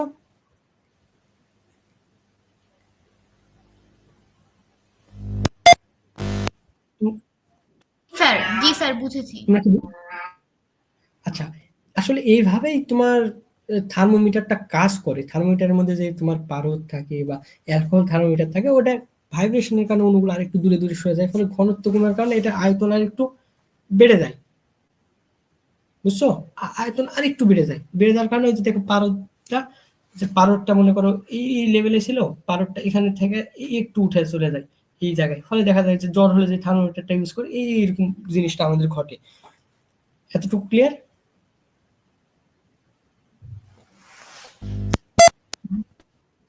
ভাই তাপমাত্রিক ধর্মটা আরেকবার বলতেছে সবাই। ও আচ্ছা, তাপমাত্রিক ধর্মটা আবার শুরু করি তাহলে। আচ্ছা দেখো, তাপমাত্রিক ধর্মটা শুরু শর্টকাটে রিকেপ করে তাহলে দেন। তুমি থেকে শুরু। জি ভাই, বুঝলেন? যে শর্টকাটে একটু রিকেপ করে দিতে বলছে, বুঝছে বাট আচ্ছা একটু আচ্ছা আচ্ছা আচ্ছা আচ্ছা, তাহলে পদার্থের তাপমাত্রিক ধর্ম। আচ্ছা তাপমাত্রিক ধর্ম বলতে আসলে কি বোঝায়, তাহলে এটা আগে বুঝি আমরা। জাস্ট নর্মাল একটা বিষয়, পদার্থের তাপমাত্রিক ধর্ম। পদার্থের ধর্মটা আসলে কি? ধর্ম আসলে বলতে একটা ক্যারেক্টার বোঝায়, এটা আর একটা নাম দিয়েছে ধর্ম, পদার্থের তাপমাত্রিক ধর্ম। আর ধর্ম শব্দটা দ্বারা কি বোঝায়, এটা একটা প্রপার্টি বোঝায়, যেটার একটা কোনো ক্যারেক্টার আছে, এটার কোনো একটা ক্যারেক্টার আছে, যেটা যেটা তাপমাত্রার সাথে আমাদের চেঞ্জ হচ্ছে। প্রপার্টি, এটা একটা প্রপার্টি বোঝায়। দেখো পদার্থের তাপমাত্রিক ধর্ম বলতে বোঝায় পদার্থের তো অনেক রকম বৈশিষ্ট্য আছে, অনেক রকম ধর্ম। ধর্ম বলতে দেখো এর অনেক কিছু ক্যারেক্টার, যেরকম পানি কি তরল পদার্থ, তরল পদার্থের কি আছে নিজস্ব, এখন দেখুন তরলের কি কি ধর্ম আছে বা ক্যারেক্টার কি কি আছে, নিজস্ব একটা আয়তন আছে, এর আয়তন আছে, বা এরকম আরো অনেক কিছু চিন্তা করতে পারো, ঘনত্ব আছে, ঠিক আছে? আর যেমন গ্যাসের কি নিজস্ব ঘনত্ব আছে। মনে করো একটা সিলিন্ডারের মতো রাখা হলো, এই পরিমাণ নির্দিষ্ট ভি আয়তনে রাখা হলো, তাহলে এরও একটা নির্দিষ্ট আয়তন থাকলো, এই তাপমাত্রায় এই পরিমাণ গ্যাস। আবার এখানে ঘনত্ব থাকলো, প্রেসার আছে, গ্যাসের ক্ষেত্রে প্রেসার আছে। আবার কঠিনের ক্ষেত্রে কি, কঠিনেরও নিজস্ব আয়তন আছে, কতটুকু জায়গা দখল করছে এর নিজস্ব আয়তন আছে। তো এই সব আসলে এইগুলো হচ্ছে ধর্ম। এখন তাপমাত্রিক ধর্ম বলতে বোঝায় যে এমন কোনো ধর্ম, তাপমাত্রা আমার পরিবর্তন করার সাথে সাথে, তাপমাত্রা পরিবর্তনের সাথে এই ধর্মগুলোর কিছু পরিবর্তন ঘটে। এখন বস্তুর যেসব ধর্ম তাপমাত্রার সাথে পরিবর্তন ঘটে, দেখো তাপমাত্রার সাথে সাথে পরিবর্তন ঘটে যেসব ধর্ম, তাদেরকে বলতেছি আমরা পদার্থের তাপমাত্রিক ধর্ম। এতটুকু বুঝছো? মানে মোট কথায় কোনো পদার্থে যেসব ধর্ম তাপমাত্রার সাথে পরিবর্তন ঘটে, সেটা হচ্ছে তাপমাত্রিক ধর্ম। এতটুকু বুঝছো তোমরা? তো দেখো, এবার আসি যে আমাদের থার্মোমিটারের যে বিষয়টা ঘটে, থার্মোমিটারে আসলে কিভাবে কাজ করে। তোমরা থাকলে রেসপন্স করো, কোনো সমস্যা হলে বলো।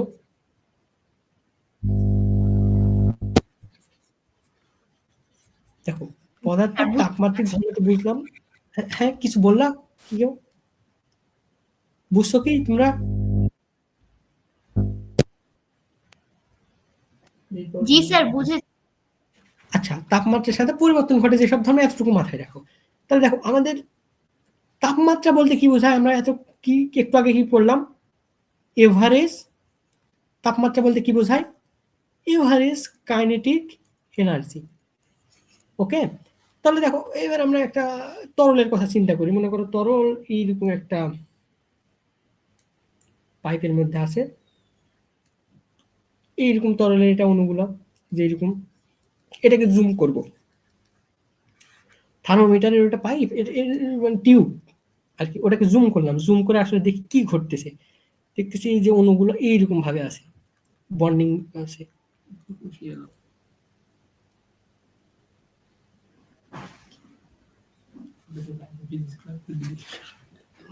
তাহলে দেখো, এইগুলো বন্ডিং গঠন করে এখানে আছে।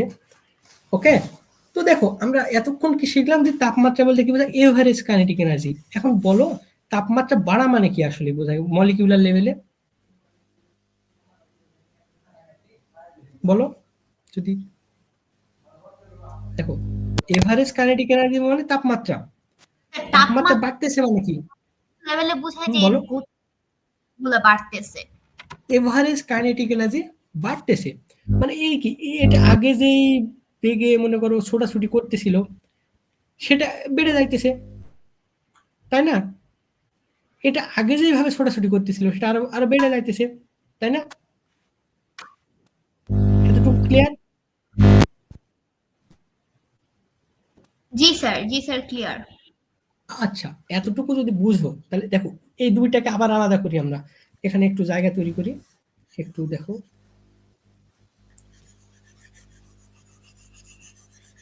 দেখো, এই দুইটাকে আবার আলাদা করে আমরা দেখবো। মনে করো এই দুইটাকে আলাদা করে এখানে জুম করে আরো দেখতেছি। আগে ছিল এইরকম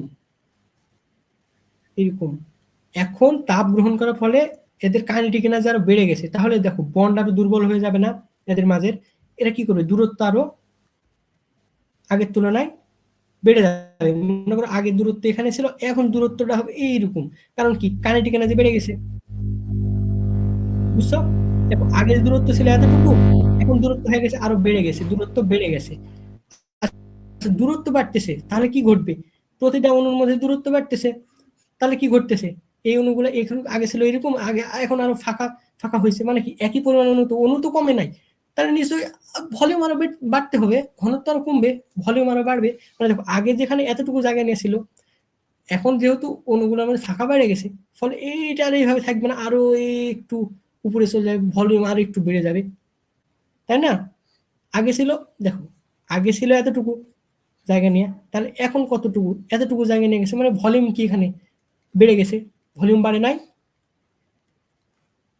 বুঝতে পারছো?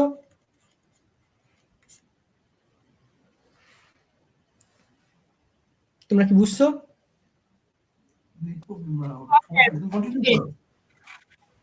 বুঝি নাই, আচ্ছা, তাহলে দেখো, ভলিউম বাড়তেছে মানে এখন কি বুঝলাম? যে তাপমাত্রা পরিবর্তনের সাথে এই সিস্টেমের এই মানে কিছু একটা পরিবর্তন ঘটতেছে। যেরকম এখানে দেখলাম ভলিউমটা চেঞ্জ হইতেছে, তাহলে ভলিউম কি?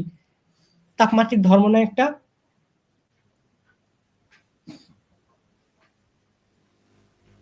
আমরা তাপমাত্রিক ধর্মের সংজ্ঞা কি পড়লাম? যে তাপমাত্রা পরিবর্তনের সাথে সাথে ওই বস্তুর কোনো একটা ক্যারেক্টার চেঞ্জ হইতেছে। এখানে দেখো, ভলিউম চেঞ্জ হওয়ার সাথে, তাপমাত্রা চেঞ্জ হওয়ার সাথে সাথে এর ভলিউমই চেঞ্জ হয়ে গেল, তাহলে কি ঘটতেছে? স্যার, ভলিউমের ভলিউমটা আরো বাংলাটা কি বাড়তেছে। অ্যাকচুয়ালি?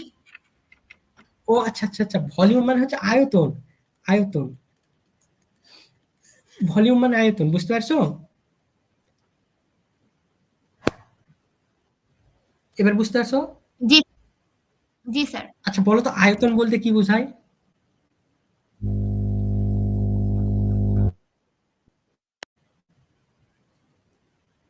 শুনতে পাচ্ছ কি?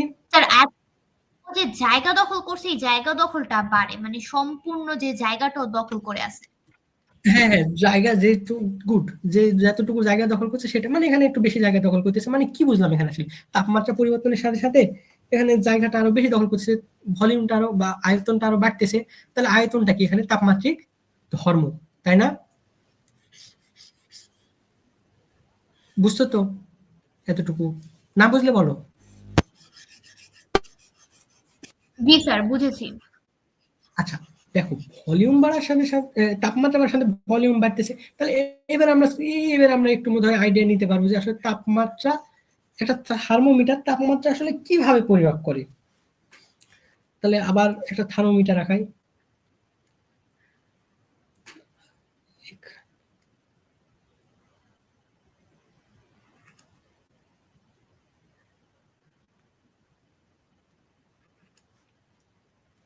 ভালো হলো না এখানে খুব একটা। মনে করো এই যে এরকম একটা থার্মোমিটার, এখানে একটা বাল্ব থাকে, এটাকে বলা হয় বাল্ব। থার্মোমিটার দেখো এটা বাল্ব থাকে, তো এখানে থাকে পারদ। ওকে, পারদ বা অ্যালকোহল থার্মোমিটার, যেটা যেরকম তোমরা দেখছো, দেখো এখানে থাকে পারদ। তো ঘটে কি, এখানে দাগ কাটা থাকে। এই বিষয়ে আমরা সামনে আরো বিস্তারিত করবো, আপাতত একটু ধারণা রাখো। তো যখন তাপ বাড়ায়, তাপমাত্রা বাড়ে, তখন কি ঘটে এখানে? এই যে আমরা কি বললাম, অণু পরমাণু গতি শক্তি, এভারেজ গতি শক্তি বেড়ে যায়, এরা আরো দূরে দূরে সরে যায়, ফলে একটু ভলিউম বেড়ে যায়। ফলে এটা কি ঘটে, এই জিনিসটা, এই যে লেভেল আগে ছিল, এই যে আগে ছিল এখানে লেভেল, আগে ছিল লেভেল এখানে, এখন কি ঘটবে, ভলিউম বাড়ার কারণে এইটা আর একটু উপরে চলে যায়। ফলে এই জিনিসটা যে কতটুকু বাড়ছে এটা আমরা ক্যালিবারেট করে নিতে পারি, বা ইয়ে করে নিলে আমরা আসলে বুঝতে পারি যে আসলে তাপমাত্রা এখানে বাড়ছে, কতটুকু বাড়ছে এটা পরিমাপ করা যায়। এতটুকু বুঝছো তোমরা? জি স্যার বুঝতে পেরেছি। আচ্ছা, যাক, তাহলে আজকে এই পর্যন্তই দেখাবো, বুঝছো? আর নেক্সট ক্লাসে এরপর থেকে নেক্সট ক্লাসে আরো প্রবলেম পাবো। নেক্সট ক্লাসে যে তাপমাত্রার স্কেল এটা আছে না, ওইটার থেকে আমাদের প্রবলেম শুরু। আজকে ছিল মূলত এই যে তাপমাত্রা কি, এইগুলো কনসেপচুয়াল আসলে আজকে ক্লাস ছিল, এই জন্য আজকে তো প্রবলেম করাতে পারলাম না। নেক্সট ক্লাসে যে তাপমাত্রার স্কেলটা কি, স্কেল কিভাবে আসলো না আসলো, প্রদবিন্দু কি কি ঘটে ওখানে, এগুলো সব পড়াবো। এবং নেক্সট ক্লাসে আসলে প্রবলেম থাকবে। তো যাওয়ার আগে তোমাদের জাস্ট একটা কুইজের মতন তোমাদেরকে জিজ্ঞেস করি, জিনিসটা বুঝাই দিই। আচ্ছা বলো তো, তোমরা কি শুকতারা চিনো? শুকতারা,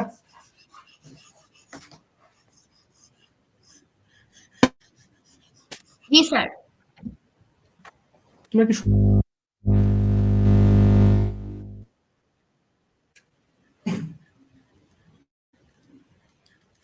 তোমরা কি শুনতে পাচ্ছ? কমেন্ট দেবো, কমেন্টে কথা বলছি। জি স্যার শোনা যায়। দেখো তোমরা রিপ্লে, আচ্ছা তোমরা রিপ্লে করো, ঠিক আছে? যে কথা বলছি, দেখো শুকতারাটা কি বলো তো? কোনটা আসলে শুকতারা? যদি ওর পড়ার রিলেটেড না, জাস্ট জেনে রাখো, ভালো লাগবে হয়তো। এটা কি আসলে বলো তো, শুকতারাটা? স্যার বুধ গ্রহকে হয়তো বা শুকতারা বলে যতটুকু আমি জানি। না না, এটা আসলে শুক্র। এটা বুধ না শুক্র, বোধ হয় শুক্র গ্রহ সম্ভবত। এটা আসলে দেখো পশ্চিম আকাশে উঠে, দেখবা যে পশ্চিম দিকেই বোধ হয়, হ্যাঁ সম্ভবত পশ্চিম দিকে। দেখবা যে যখন সূর্য ডুবা ডুবা অবস্থা, দেখবা সবার আগে পশ্চিম আকাশে একটা তারা উঠেছে জল জল করে, ওটা আসলে শুক্র গ্রহ। তো তোমার কি মনে হয়, দেখো আমরা যদি একটা সোলার সিস্টেম আঁকা, এটা যদি একটা সূর্য হয়, এইটা বুধ, এইটা শুক্র, তারপরে আসে এটা আমাদের পৃথিবী, এটা আমাদের পৃথিবী, এটা বুধ, এটা শুক্র, এটা এটা বুধ, শুক্র, আর এটা হচ্ছে পৃথিবী। ওকে, এতটুকু বুঝছো?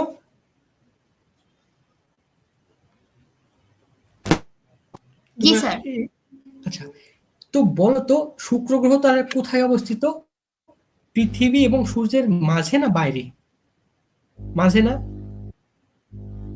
এটা এটা সূর্য, এটা পৃথিবী, শুক্র এখানে অবস্থিত, মাঝখানে। তাই না? মাঝখানে।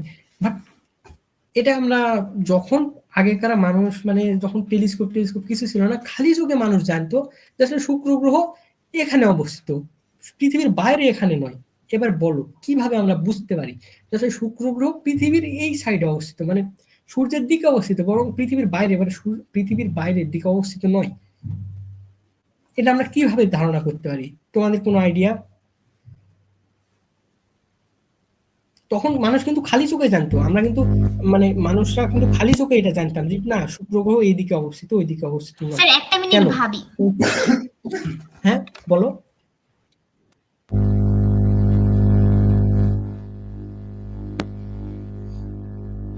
কোনো ধারণা শেয়ার করো, তোমাদের যা মনে আসে শেয়ার করো।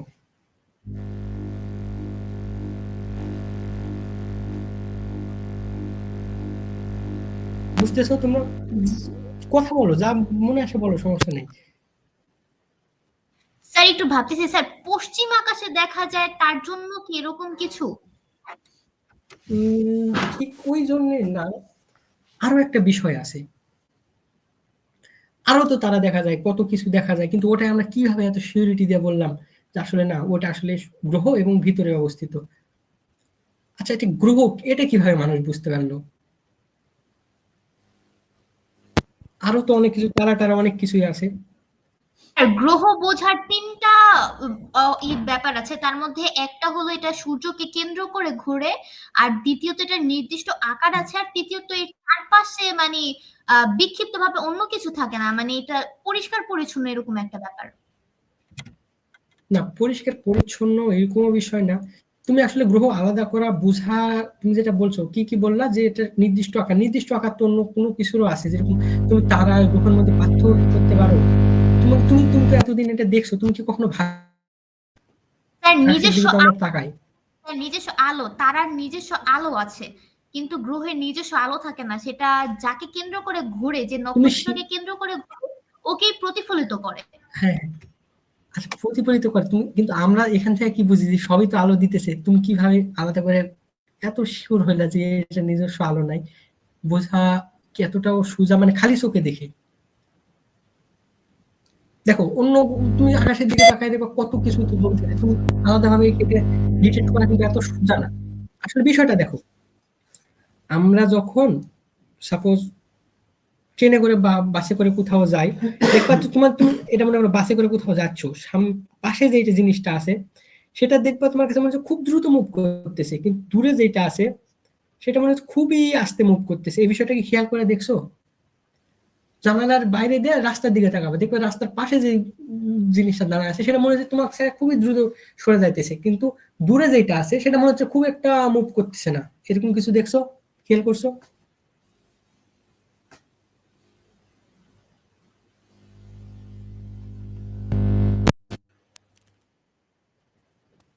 জি স্যার, সে ট্রেনে বা আচ্ছা বাসে উঠলে এই বিষয়টা আমি করা যায়। হুম, আচ্ছা এই বিষয়টা আমরা যখন অনেক দিন ধরে এই বিষয়টা খেয়াল করে দেখি যে আসলে মুভমেন্টটা কেমন, তখন আসলে বুঝতে পারি যে আসলে কোনটা আমাদের কাছে অবস্থিত, কোনটা গ্রহ, কোনটা নক্ষত্র। ঠিক আছে, আলো দ্বারা খুব একটা বিচার করা কঠিন, একটু কঠিন হয়ে যায়, যদিও এটা অনেক উজ্জ্বল হয়, এটা একটা বোঝার বিষয় আছে যে খুব সূর্যের খুব কাছে অবস্থিত, এটা এখান থেকে অনেকটা ক্লিয়ার হয়ে যায় আমাদের কাছে। আর একটা বোঝার বিষয় আছে কি, এটা দেখো, এটা একটু ক্লিন করি। দেখো একটা বিষয় খেয়াল করে দেখো, এই যে তারা বা শুক্র গ্রহ, এটা কখন দেখা যায়? এটা আমাদের সূর্য, এটা মনে করো বুধেরটা আমরা নাই আঁকালাম, বুধেরটা না আঁকাই, আমরা জাস্ট শুক্রটা আঁকাই, যে সহজে আমরা অনুধাবন করার জন্য জাস্ট মাথায় রাখো। এটা শুক্রের উপগ্রহ, শুক্র, আর এটা আমাদের পৃথিবী, এটা হচ্ছে আমাদের পৃথিবী আর্থ। তোমরা এই বিষয়টা খেয়াল করো, আমরা তারা এবং সন্ধ্যা তারা কখন দেখতে পাই? শুধু সন্ধ্যাবেলা বা ভোরবেলা, এটা একটা বিষয় খেয়াল করে দেখো, এই তারাগুলো শুধু ভোরবেলা অথবা সন্ধ্যাবেলা দেখা যায়, অন্য সময় কিন্তু দেখা যায় না। এখন প্রশ্ন, এটা কেন অন্য সময় দেখা যায় না? রাত একটু গভীর হলে দেখো ওটা আর দেখা যায় না, বা ভোরের দিকে দেখা যায় কিন্তু পরে আর দেখা যায় না, এটা কেন এরকম ঘটে? তোমাদের কি ধারণা?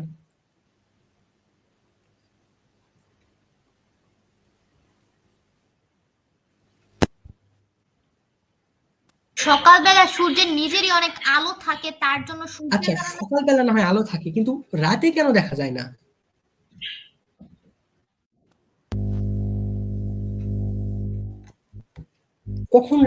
কখন কোথায় থাকলে রাতে দেখা যায়, তো কোথায় থাকলে রাতে দেখা যায় না, এটা একটু ভাবতে হবে। তো দেখো এই জিনিসটা আমি একটু দেখাই। এটা মনে করো পৃথিবী, আর্থ, ওকে?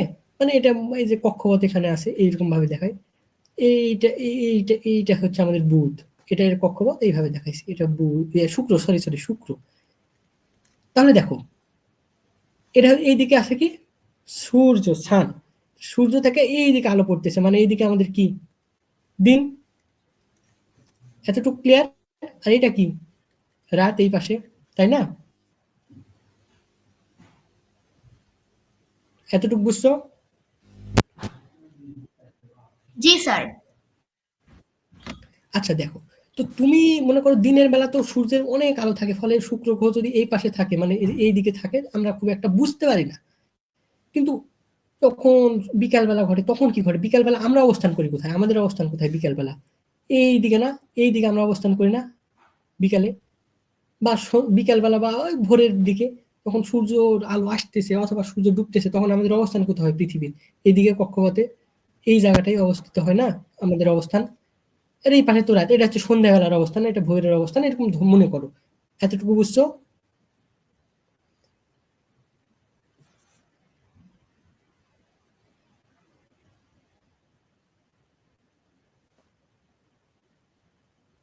স্যার অবস্থানের বুঝতে বিষয়টা পারছো? clear করবেন? বুঝি নাই। না আচ্ছা দেখো অবস্থানটা দেখো ওই যে পৃথিবীর আমাদের অবস্থানটা এটা না, এই যে এইটা দেখো আমি বলতেছি কি, এটা তো দিনের বেলা, মানে দিনের বেলা আমাদের দিকে এই দিকে থাকে, কিন্তু দেখো পৃথিবী কি করে, পৃথিবী এরকম রোটেট করতেছে, রোটেট করে করে করে করে এইরকম মনে করো এইদিকে মনে করো সূর্য আলো দিতেছে, তাহলে এতটুকু সূর্য আলো পড়বে এই জায়গা থেকে। এইটা হচ্ছে সন্ধ্যাবেলা, যখন সূর্যের আলো এই যে সূর্যের আলো এই যে এই জায়গাতে সূর্যের আলো এই জায়গাতে খুব কম পড়বে। কারণ কি? কারণ দেখতে তো পাচ্ছ যে আলো তো এখানে পড়বে, এতটুকু পড়বে আলো ভালো করে, এদিকে একটু কম পড়বে। এটা হচ্ছে সন্ধ্যাবেলা বা সকালবেলা, ভোরবেলা মনে করো, ঠিক একই বেলায় একই এখানে খুব কম পরিমাণ আলো পড়বে। কারণ কি? এটা ভোর, মানে রাত হতে যাইতেছে বা সকাল হইতেছে, এইরকম একটা বিষয়, এই যেটা এই অংশে। এতটুকু বুঝছো? জি স্যার বুঝতে পারছি। আচ্ছা দেখো, তাহলে দেখো এই সন্ধ্যাবেলা তো আলো কম থাকে, তাই না? আলো যদি কম থাকে সেই সময় আমরা শুকতারা বা শুক্র গ্রহকে দেখতে পাই। দিনের বেলা কেন দেখতে পাই না? সূর্যের নিজস্ব আলো মানে প্রচন্ড, এই কারণে এটা বোঝা যায় না। কিন্তু এই সময় কি হয়, আমাদের চোখে আলো কম আসে, মানে আলোর মানে তীব্রতা বা ইয়ে যেটা বলো তোমরা কম থাকে, তাই না? ফলে দেখা যায় এই জায়গা থেকে, মানে সন্ধ্যাবেলা এই জায়গা থেকে আমরা শুক্র গ্রহকে দেখতে পাই, তাই না? এখান থেকে আমরা শুক্র গ্রহকে সরাসরি দেখতে পাই, তাই না? জি স্যার। আমি সন্ধ্যাবেলার কথা বলতেছি, বুঝতে পারছো? জি স্যার। জি স্যার। আচ্ছা, কিন্তু দেখো রাতে কি ঘটে? রাতে আমরা থাকি কোথায়? রাতে আমরা থাকি এই পাশে, হ্যাঁ একদম এটা উল্টা আমরা থাকি পাশে। রাতে, এটা আমরা থাকি রাতে, কিন্তু শুক্র কোন পাশে অবস্থান করতেছে? এই পাশে। রাতে কি তাহলে দেখা সম্ভব? না কারণ রাতে দেখো দেখা সম্ভব না, কারণ আলো তো কিছুই প্রতিফলিত করতেছে না। না, আলো প্রতিফলিত করতেছে, বুঝো ভালো করে দেখো। এটা এই পাশে দেখো, এটা আমাদের পৃথিবী, আমরা রাতে আসি এখানে, শুক্র আছে মনে করো এই পাশে বা এই পাশে, যেখানেই থাকুক, মানে এই পাশে আছে, এই লাইনের এই পাশে আছে। তাহলে দেখো এইখান থেকে কি তুমি এটা দেখতে পাবা? এটা তো পৃথিবী, এটা তো সলিড, এখান থেকে এখানে দেখতে পাবা। তুমি দেখতে পাবা কোথায়? এখান থেকে এই পাশের গ্রহ নক্ষত্র তারা দেখতে পাবা, ঠিক আছে? এতটুকু জি বুঝছো? কিন্তু স্যার। এই পারে তো দেখা সম্ভব না, জি স্যার। কারণ এই পার থেকে তো আলো যাবে না, কারণ এই পার তো পৃথিবীর আর একটা অংশ। কিন্তু সন্ধ্যাবেলা দেখতে পাবে, সন্ধ্যাবেলা তুমি এখানে আসো, সন্ধ্যাবেলায় আলো কম আছে, এই জন্য সূর্যের আলো খুব একটা ডিস্টার্ব করতেছে না, তুমি খুব সুন্দরভাবে এই গ্রহটা এখানে দেখতে পাইতেছো, শুক্র গ্রহ। কিন্তু এখান থেকে তো দেখতে পাচ্ছ না রাতে, তাই না? হুম। দেখো রাতে দেখতে পাচ্ছি না স্যার মানে কি? যদি যদি শুক্র গ্রহটা অবস্থান করতো তাহলে কি হইতো? আমরা রাতে ইজিলি দেখতে পাইতাম, এখান থেকে আলো আসবে রাতে, ইজিলি দেখতে পাবো। মনে করো এই যে এটা হচ্ছে শুক্র, এটা হচ্ছে শুক্র, তাহলে এখান থেকে যখন রাতে আলো আসবে ইজিলি দেখতে পাবো শুক্র গ্রহ, তাই না? হ্যাঁ হ্যাঁ হ্যাঁ হ্যাঁ। কিন্তু তখন তো এখানে রাতে যদি থাকে ইজিলি শুক্র দেখতে গ্রহ, পারতাম। তাহলে কি আমরা কি হ্যাঁ, কিন্তু এই পারে যদি শুক্র গ্রহ থাকে তাহলে কি আমরা রাতে দেখতে পাবো না? কারণ কি, এই যে আলো বাধা দিতেছে, এটা পৃথিবীতে যে বাধা পাবে, এই পাশের অংশে বাধা পাবে, কি তাই না?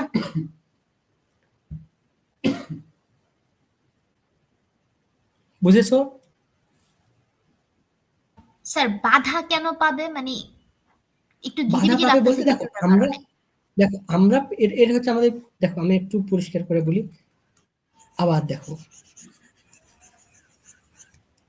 আমরা আছি কোথায়, রাতে, দেখো রাতের কথা চিন্তা করে দেখো, এটা আমাদের পৃথিবী, ঠিক আছে, এটা আমাদের পৃথিবী, তো এই পাশে, এটা পাশে সূর্য আছে, এটা সান, এটা সূর্য, ঠিক আছে, সূর্যের থেকে আলো এইদিকে যাইতেছে, ঠিক আছে, সূর্যের থেকে আলো এই পাশে যাবে, এই পাশে, এই পাশে তো রাত, না ওই কারণ পাশে কি যাবে না। সূর্যের আলো এই পাশে যাইতেছে না, সূর্যের আলো এই পাশে পড়বে, বুঝছো এতটুকু? জি ঠিক স্যার। একই ভাবে কোনো কিছু যদি এখানে থাকে তাহলে কি আমরা দেখতে পাবো এখানে বসে, এখান থেকে কি দেখতে পাবো? চিন্তা করো, ভালো করে চিন্তা করো, ফুটবল বা তোমরা স্যার হাতে বই কোথায় থাকলে থাকবে, দেখো, তোমার কোথায় বই বা থাকবে? খাতা, বুঝে নিব, আবার বলো তো। স্যার আপনি যেদিকে চিত্রটা আঁকছেন ওদিকে প্রগতির লোগোটা, হুম হ্যাঁ তার জন্য আসলে বুঝাই যাচ্ছে না হ্যাঁ, কোথায় থাকলে দেখতে পাবেন। হ্যাঁ যেবার ও ঠিক আছে। আচ্ছা আচ্ছা আচ্ছা, আমি বুঝতে পারছি, হ্যাঁ আমি এই পাশে ছবিটা আঁকাইতেছি আবার, দেখো এখানে ছবিটা আঁকাই, এখানে বুঝতে পারবো আশা করি। তাহলে দেখো বলতেছি যে এটা আমাদের, এটা আমাদের পৃথিবী, ওকে, আর এটা সূর্য, জি এটা মনে করো সূর্য, হ্যাঁ এটা সান। হুম, তাহলে দেখো এই পাশে, এই পাশে কি হবে, এই সূর্যের থেকে আলো যাবে, ফলে এখানে কি ঘটবে, এপারে দিন, দিন, সূর্যের থেকে আর সরাসরি অপর আলো পাশে যাইতেছে রাত। এখানে, আর এই পাশে কি ঘটছে, হ্যাঁ রাত। রাত। এখন বলো, দিনের বেলা যারা এখানে আসে তারা কি, এটা মনে করো এটা হচ্ছে শুক্র, হ্যাঁ তারা কি শুক্রকে কি দেখতে পাবে এখান থেকে? পাবে না। না পাবে কি এখান পাবে না? থেকে দেখতে পাবে না, কারণ বলো। দিনে অনেক আলো, সূর্যের আলোই দেখতে আচ্ছা, পাবে। যারা রাতে, আমরা যারা রাতে এই পাশে আছি, রাতে কি এই পাশ থেকে এখানে দেখতে পাবো? না ওইটাও তো সম্ভব না। কেন সম্ভব না? কারণ কি, আমরা অপর পৃষ্ঠে অবস্থান করছি, যেরকম তুমি একটা বই হাতে নাও, বইয়ের এই পাশে মনে করো সূর্য, ওই পাশে অন্ধকার, ওই পাশে কি পৃথিবী, ওই পাশে রাত, তাহলে ওই পাশ থেকে এই পাশে দেখতে পাই, যদি পাইতাম তাহলে তো সূর্যকেই দেখতে পাইতাম, সূর্যকে তো দেখতে হ্যাঁ পাচ্ছি তাহলে না, তো হ্যাঁ শুক্র তো হ্যাঁ দেখার হ্যাঁ প্রশ্ন হ্যাঁ আসে না। পৃথিবীতে একটা দেয়াল হয়ে দাঁড়াইছে, সম্ভব তো না। হ্যাঁ, পৃথিবী একটা দেয়াল হয়ে দাঁড়াইছে, গুড। তাহলে দেখো আমরা শুক্র গ্রহকে রাতেই দেখতে পাচ্ছি না, কিন্তু সন্ধ্যাবেলা কেন দেখতে পাই? কারণ সন্ধ্যাবেলা আমরা অবস্থান করতেছি এই জায়গায়, এখান থেকে সূর্যের আলো হ্যাঁ খুব কম, ফলে এখানে আমরা সূর্যকে সহজেই দেখতে পাই, এখানেও ভোরের দিকে কম, ফলে সহজেই দেখতে পাই, কিন্তু রাতে দেখতে পাচ্ছি না। কিন্তু শুক্র গ্রহ যদি এখানে অবস্থান করতো তাহলে রাতে কি দেখতে পাইতাম না? খুব মনে ইজিলি করো শুক্র দেখতে পারতাম গ্রহকে, আমরা। হ্যাঁ, হুম, তাহলে কি আমরা কি সিদ্ধান্তে আসতে পারি, যেহেতু রাতে দেখতে পাচ্ছি না, যে শুধু সন্ধ্যাবেলায় সূর্য দেখতে আর পাচ্ছি, ভোরে পৃথিবীর দেখতে পাচ্ছি না। মাঝখানে। হ্যাঁ, মাঝখানে। তাহলে হ্যাঁ আজকে এই হ্যাঁ পর্যন্তই ছিল, আগামী ক্লাস তোমাদের জানাই স্যার দেওয়া হবে। এটা ইন্টারেস্টিং ছিল অনেক, একটু বুঝতে কষ্ট হয়েছে বাট ইন্টারেস্টিং ছিল। হ্যাঁ, এরকম ভালোই, তোমরা মনোযোগ দিতে পারো, দেখো প্রত্যেকটা বিষয় এরকম ইন্টারেস্টিং মনে হবে তোমাদের স্যার কাছে। এটা ভালো দেখ আজকে এই লেগেছে। পর্যন্ত এই ছিল। শোনো, তোমাদের কিন্তু সামনে আরো অনেকগুলো ক্লাস আছে, তো তোমরা সবাই হতাশ হয়েও না যে আজকে টেকনিক্যাল সমস্যা ছিল, সামনে এই টেকনিক্যাল সমস্যাগুলো থাকবে না। আর হচ্ছে তোমাদের কালকে হচ্ছে বায়োলজি ক্লাস, যিনি নিবেন উনি হচ্ছে জেনেটিক ইঞ্জিনিয়ারিং এবং বায়োটেকনোলজি সাবজেক্টে পড়াশোনা করেন এবং খুব ভালো বায়োলজি বুঝেন, এবং আশা করি তোমরা খুব ভালো ফিল পাইবা এই পদার্থ বিজ্ঞানের মতোই। তেমন ভাবে পদার্থ বিজ্ঞানের পাশাপাশি একটা চ্যাপ্টার চলবে, তোমরা একটু কমেন্টে বলে দিবা যে কোন চ্যাপ্টারটা রাখা উচিত। আর ম্যাথ এবং রসায়ন ওইটাও সামনে আসতেছে, জাস্ট চ্যাপ্টার গুলা পার্ট বাই পার্ট আসো। আমাদের বললাম কি 10 জন 10টা চ্যাপ্টার নেবে, তো সেই ক্ষেত্রে তোমাদের কোনো প্রেশারই হবে না, তোমাদের জাস্ট ফোকাস করতে হবে যে আমাদের পড়াগুলা হচ্ছে কিনা, আমি বুঝতে পারতেছি কিনা। আমরা কিন্তু একটু ভিন্ন ধারা আগানোর চেষ্টা করতেছি।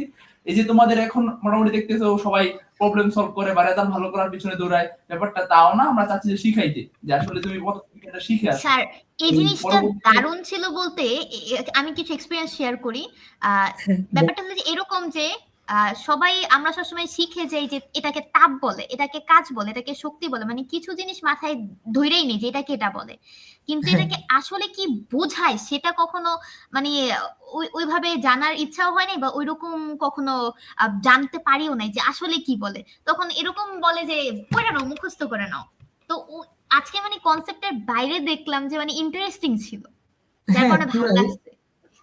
মানে পড়ার মূল বিষয়তে প্রতিটা জিনিসকে প্রশ্ন করতে হবে, যে এটা হুম কেন হুম হয়, যে কেউ কিছু বললো যে মুখস্থ করে নেবো এরকম মানে নেবো এরকম বিষয়টা না, প্রতিটা বিষয় প্রশ্ন করতে হবে।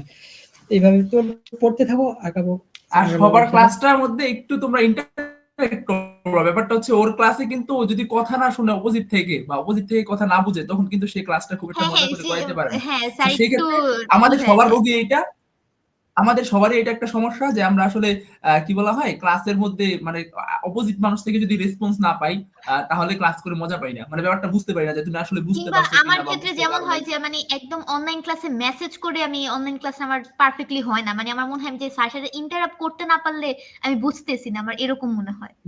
এখানে আরো যারা আছো তোমাদের কিন্তু এখানে মিনিমাম 5 জনকে অ্যাড করা সম্ভব, মানে একই সাথে 5 জনকে অ্যাড করা সম্ভব। তোমরা যদি সাহস করে না আসো বা সাহস করে কথা না বলো, তাহলে কিন্তু ভবিষ্যতে অনেক সাফার করবা। যারা ভার্সিটিতে উঠবা তারা যদি প্রশ্ন না করতে পারো, তাহলে বুঝবা যে আসলে তোমার কাছে মনে হবে দুনিয়ার কিছুই বুঝতেছো না। তো সেই ক্ষেত্রে তোমাকে প্রশ্ন করার হ্যাবিটটাও তৈরি করতে হবে। তো সেই সব বিষয়গুলো লক্ষ্য রেখে নেক্সট থেকে তোমরা 2 থেকে 3 জন মিনিমাম আমাদের ক্লাসের এই যে মানে কথা বলার জন্য রেডি থাকবা, যে আসলে আমি প্লিজ প্রশ্ন করতে পারি, আমি জানার জন্য কোশ্চেনটা যাতে করতে পারি। নাফি, তোমার কাছে অনুরোধ থাকবে যে নেক্সট ওর ক্লাসে লিস্ট যাতে তোমরা সবাই কোশ্চেন গুলা করো, ঠিক আছে? ওর কাছে কোশ্চেন করলে তুমি পদার্থবিজ্ঞানের আরো অনেক বেশি কিছু জানতে পারবে। আবার চেষ্টা করবো যে পদার্থবিজ্ঞান আরো অনেক টিচারে ক্লাস নেবে, সবার থেকে জানতে পারবা, সমস্যা নাই। তারপর ওর ক্লাস স্পেশালি তোমরা অনেক প্রশ্ন করবা, ঠিক আছে? আচ্ছা, যাই হোক, আজকে মারুফ তুমি এন্ডিংটা দিয়ে দাও। আচ্ছা, আজকে মানে এই পর্যন্ত তোমরা এই অধ্যায়টা মানে এই পর্যন্ত পড়ো। নেক্সট দিন পদার্থের তাপমাত্রিক ধর্মের আর একটু বিস্তারিত আলোচনা করে আমরা পরের যে তাপমাত্রার স্কেলের বিষয়ে ওই বিষয়ে আলোচনা শুরু করব। তো আজকে এই পর্যন্তই, তোমরা ভালো থাকো।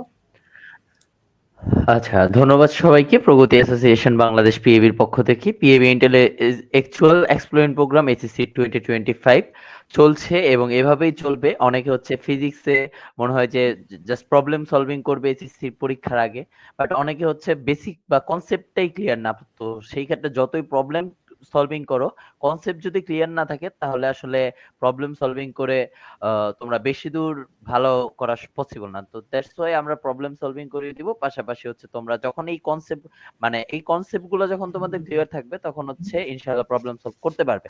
পাশাপাশি কালকের ক্লাসে সবাই থাকবে এই প্রত্যাশা করছি।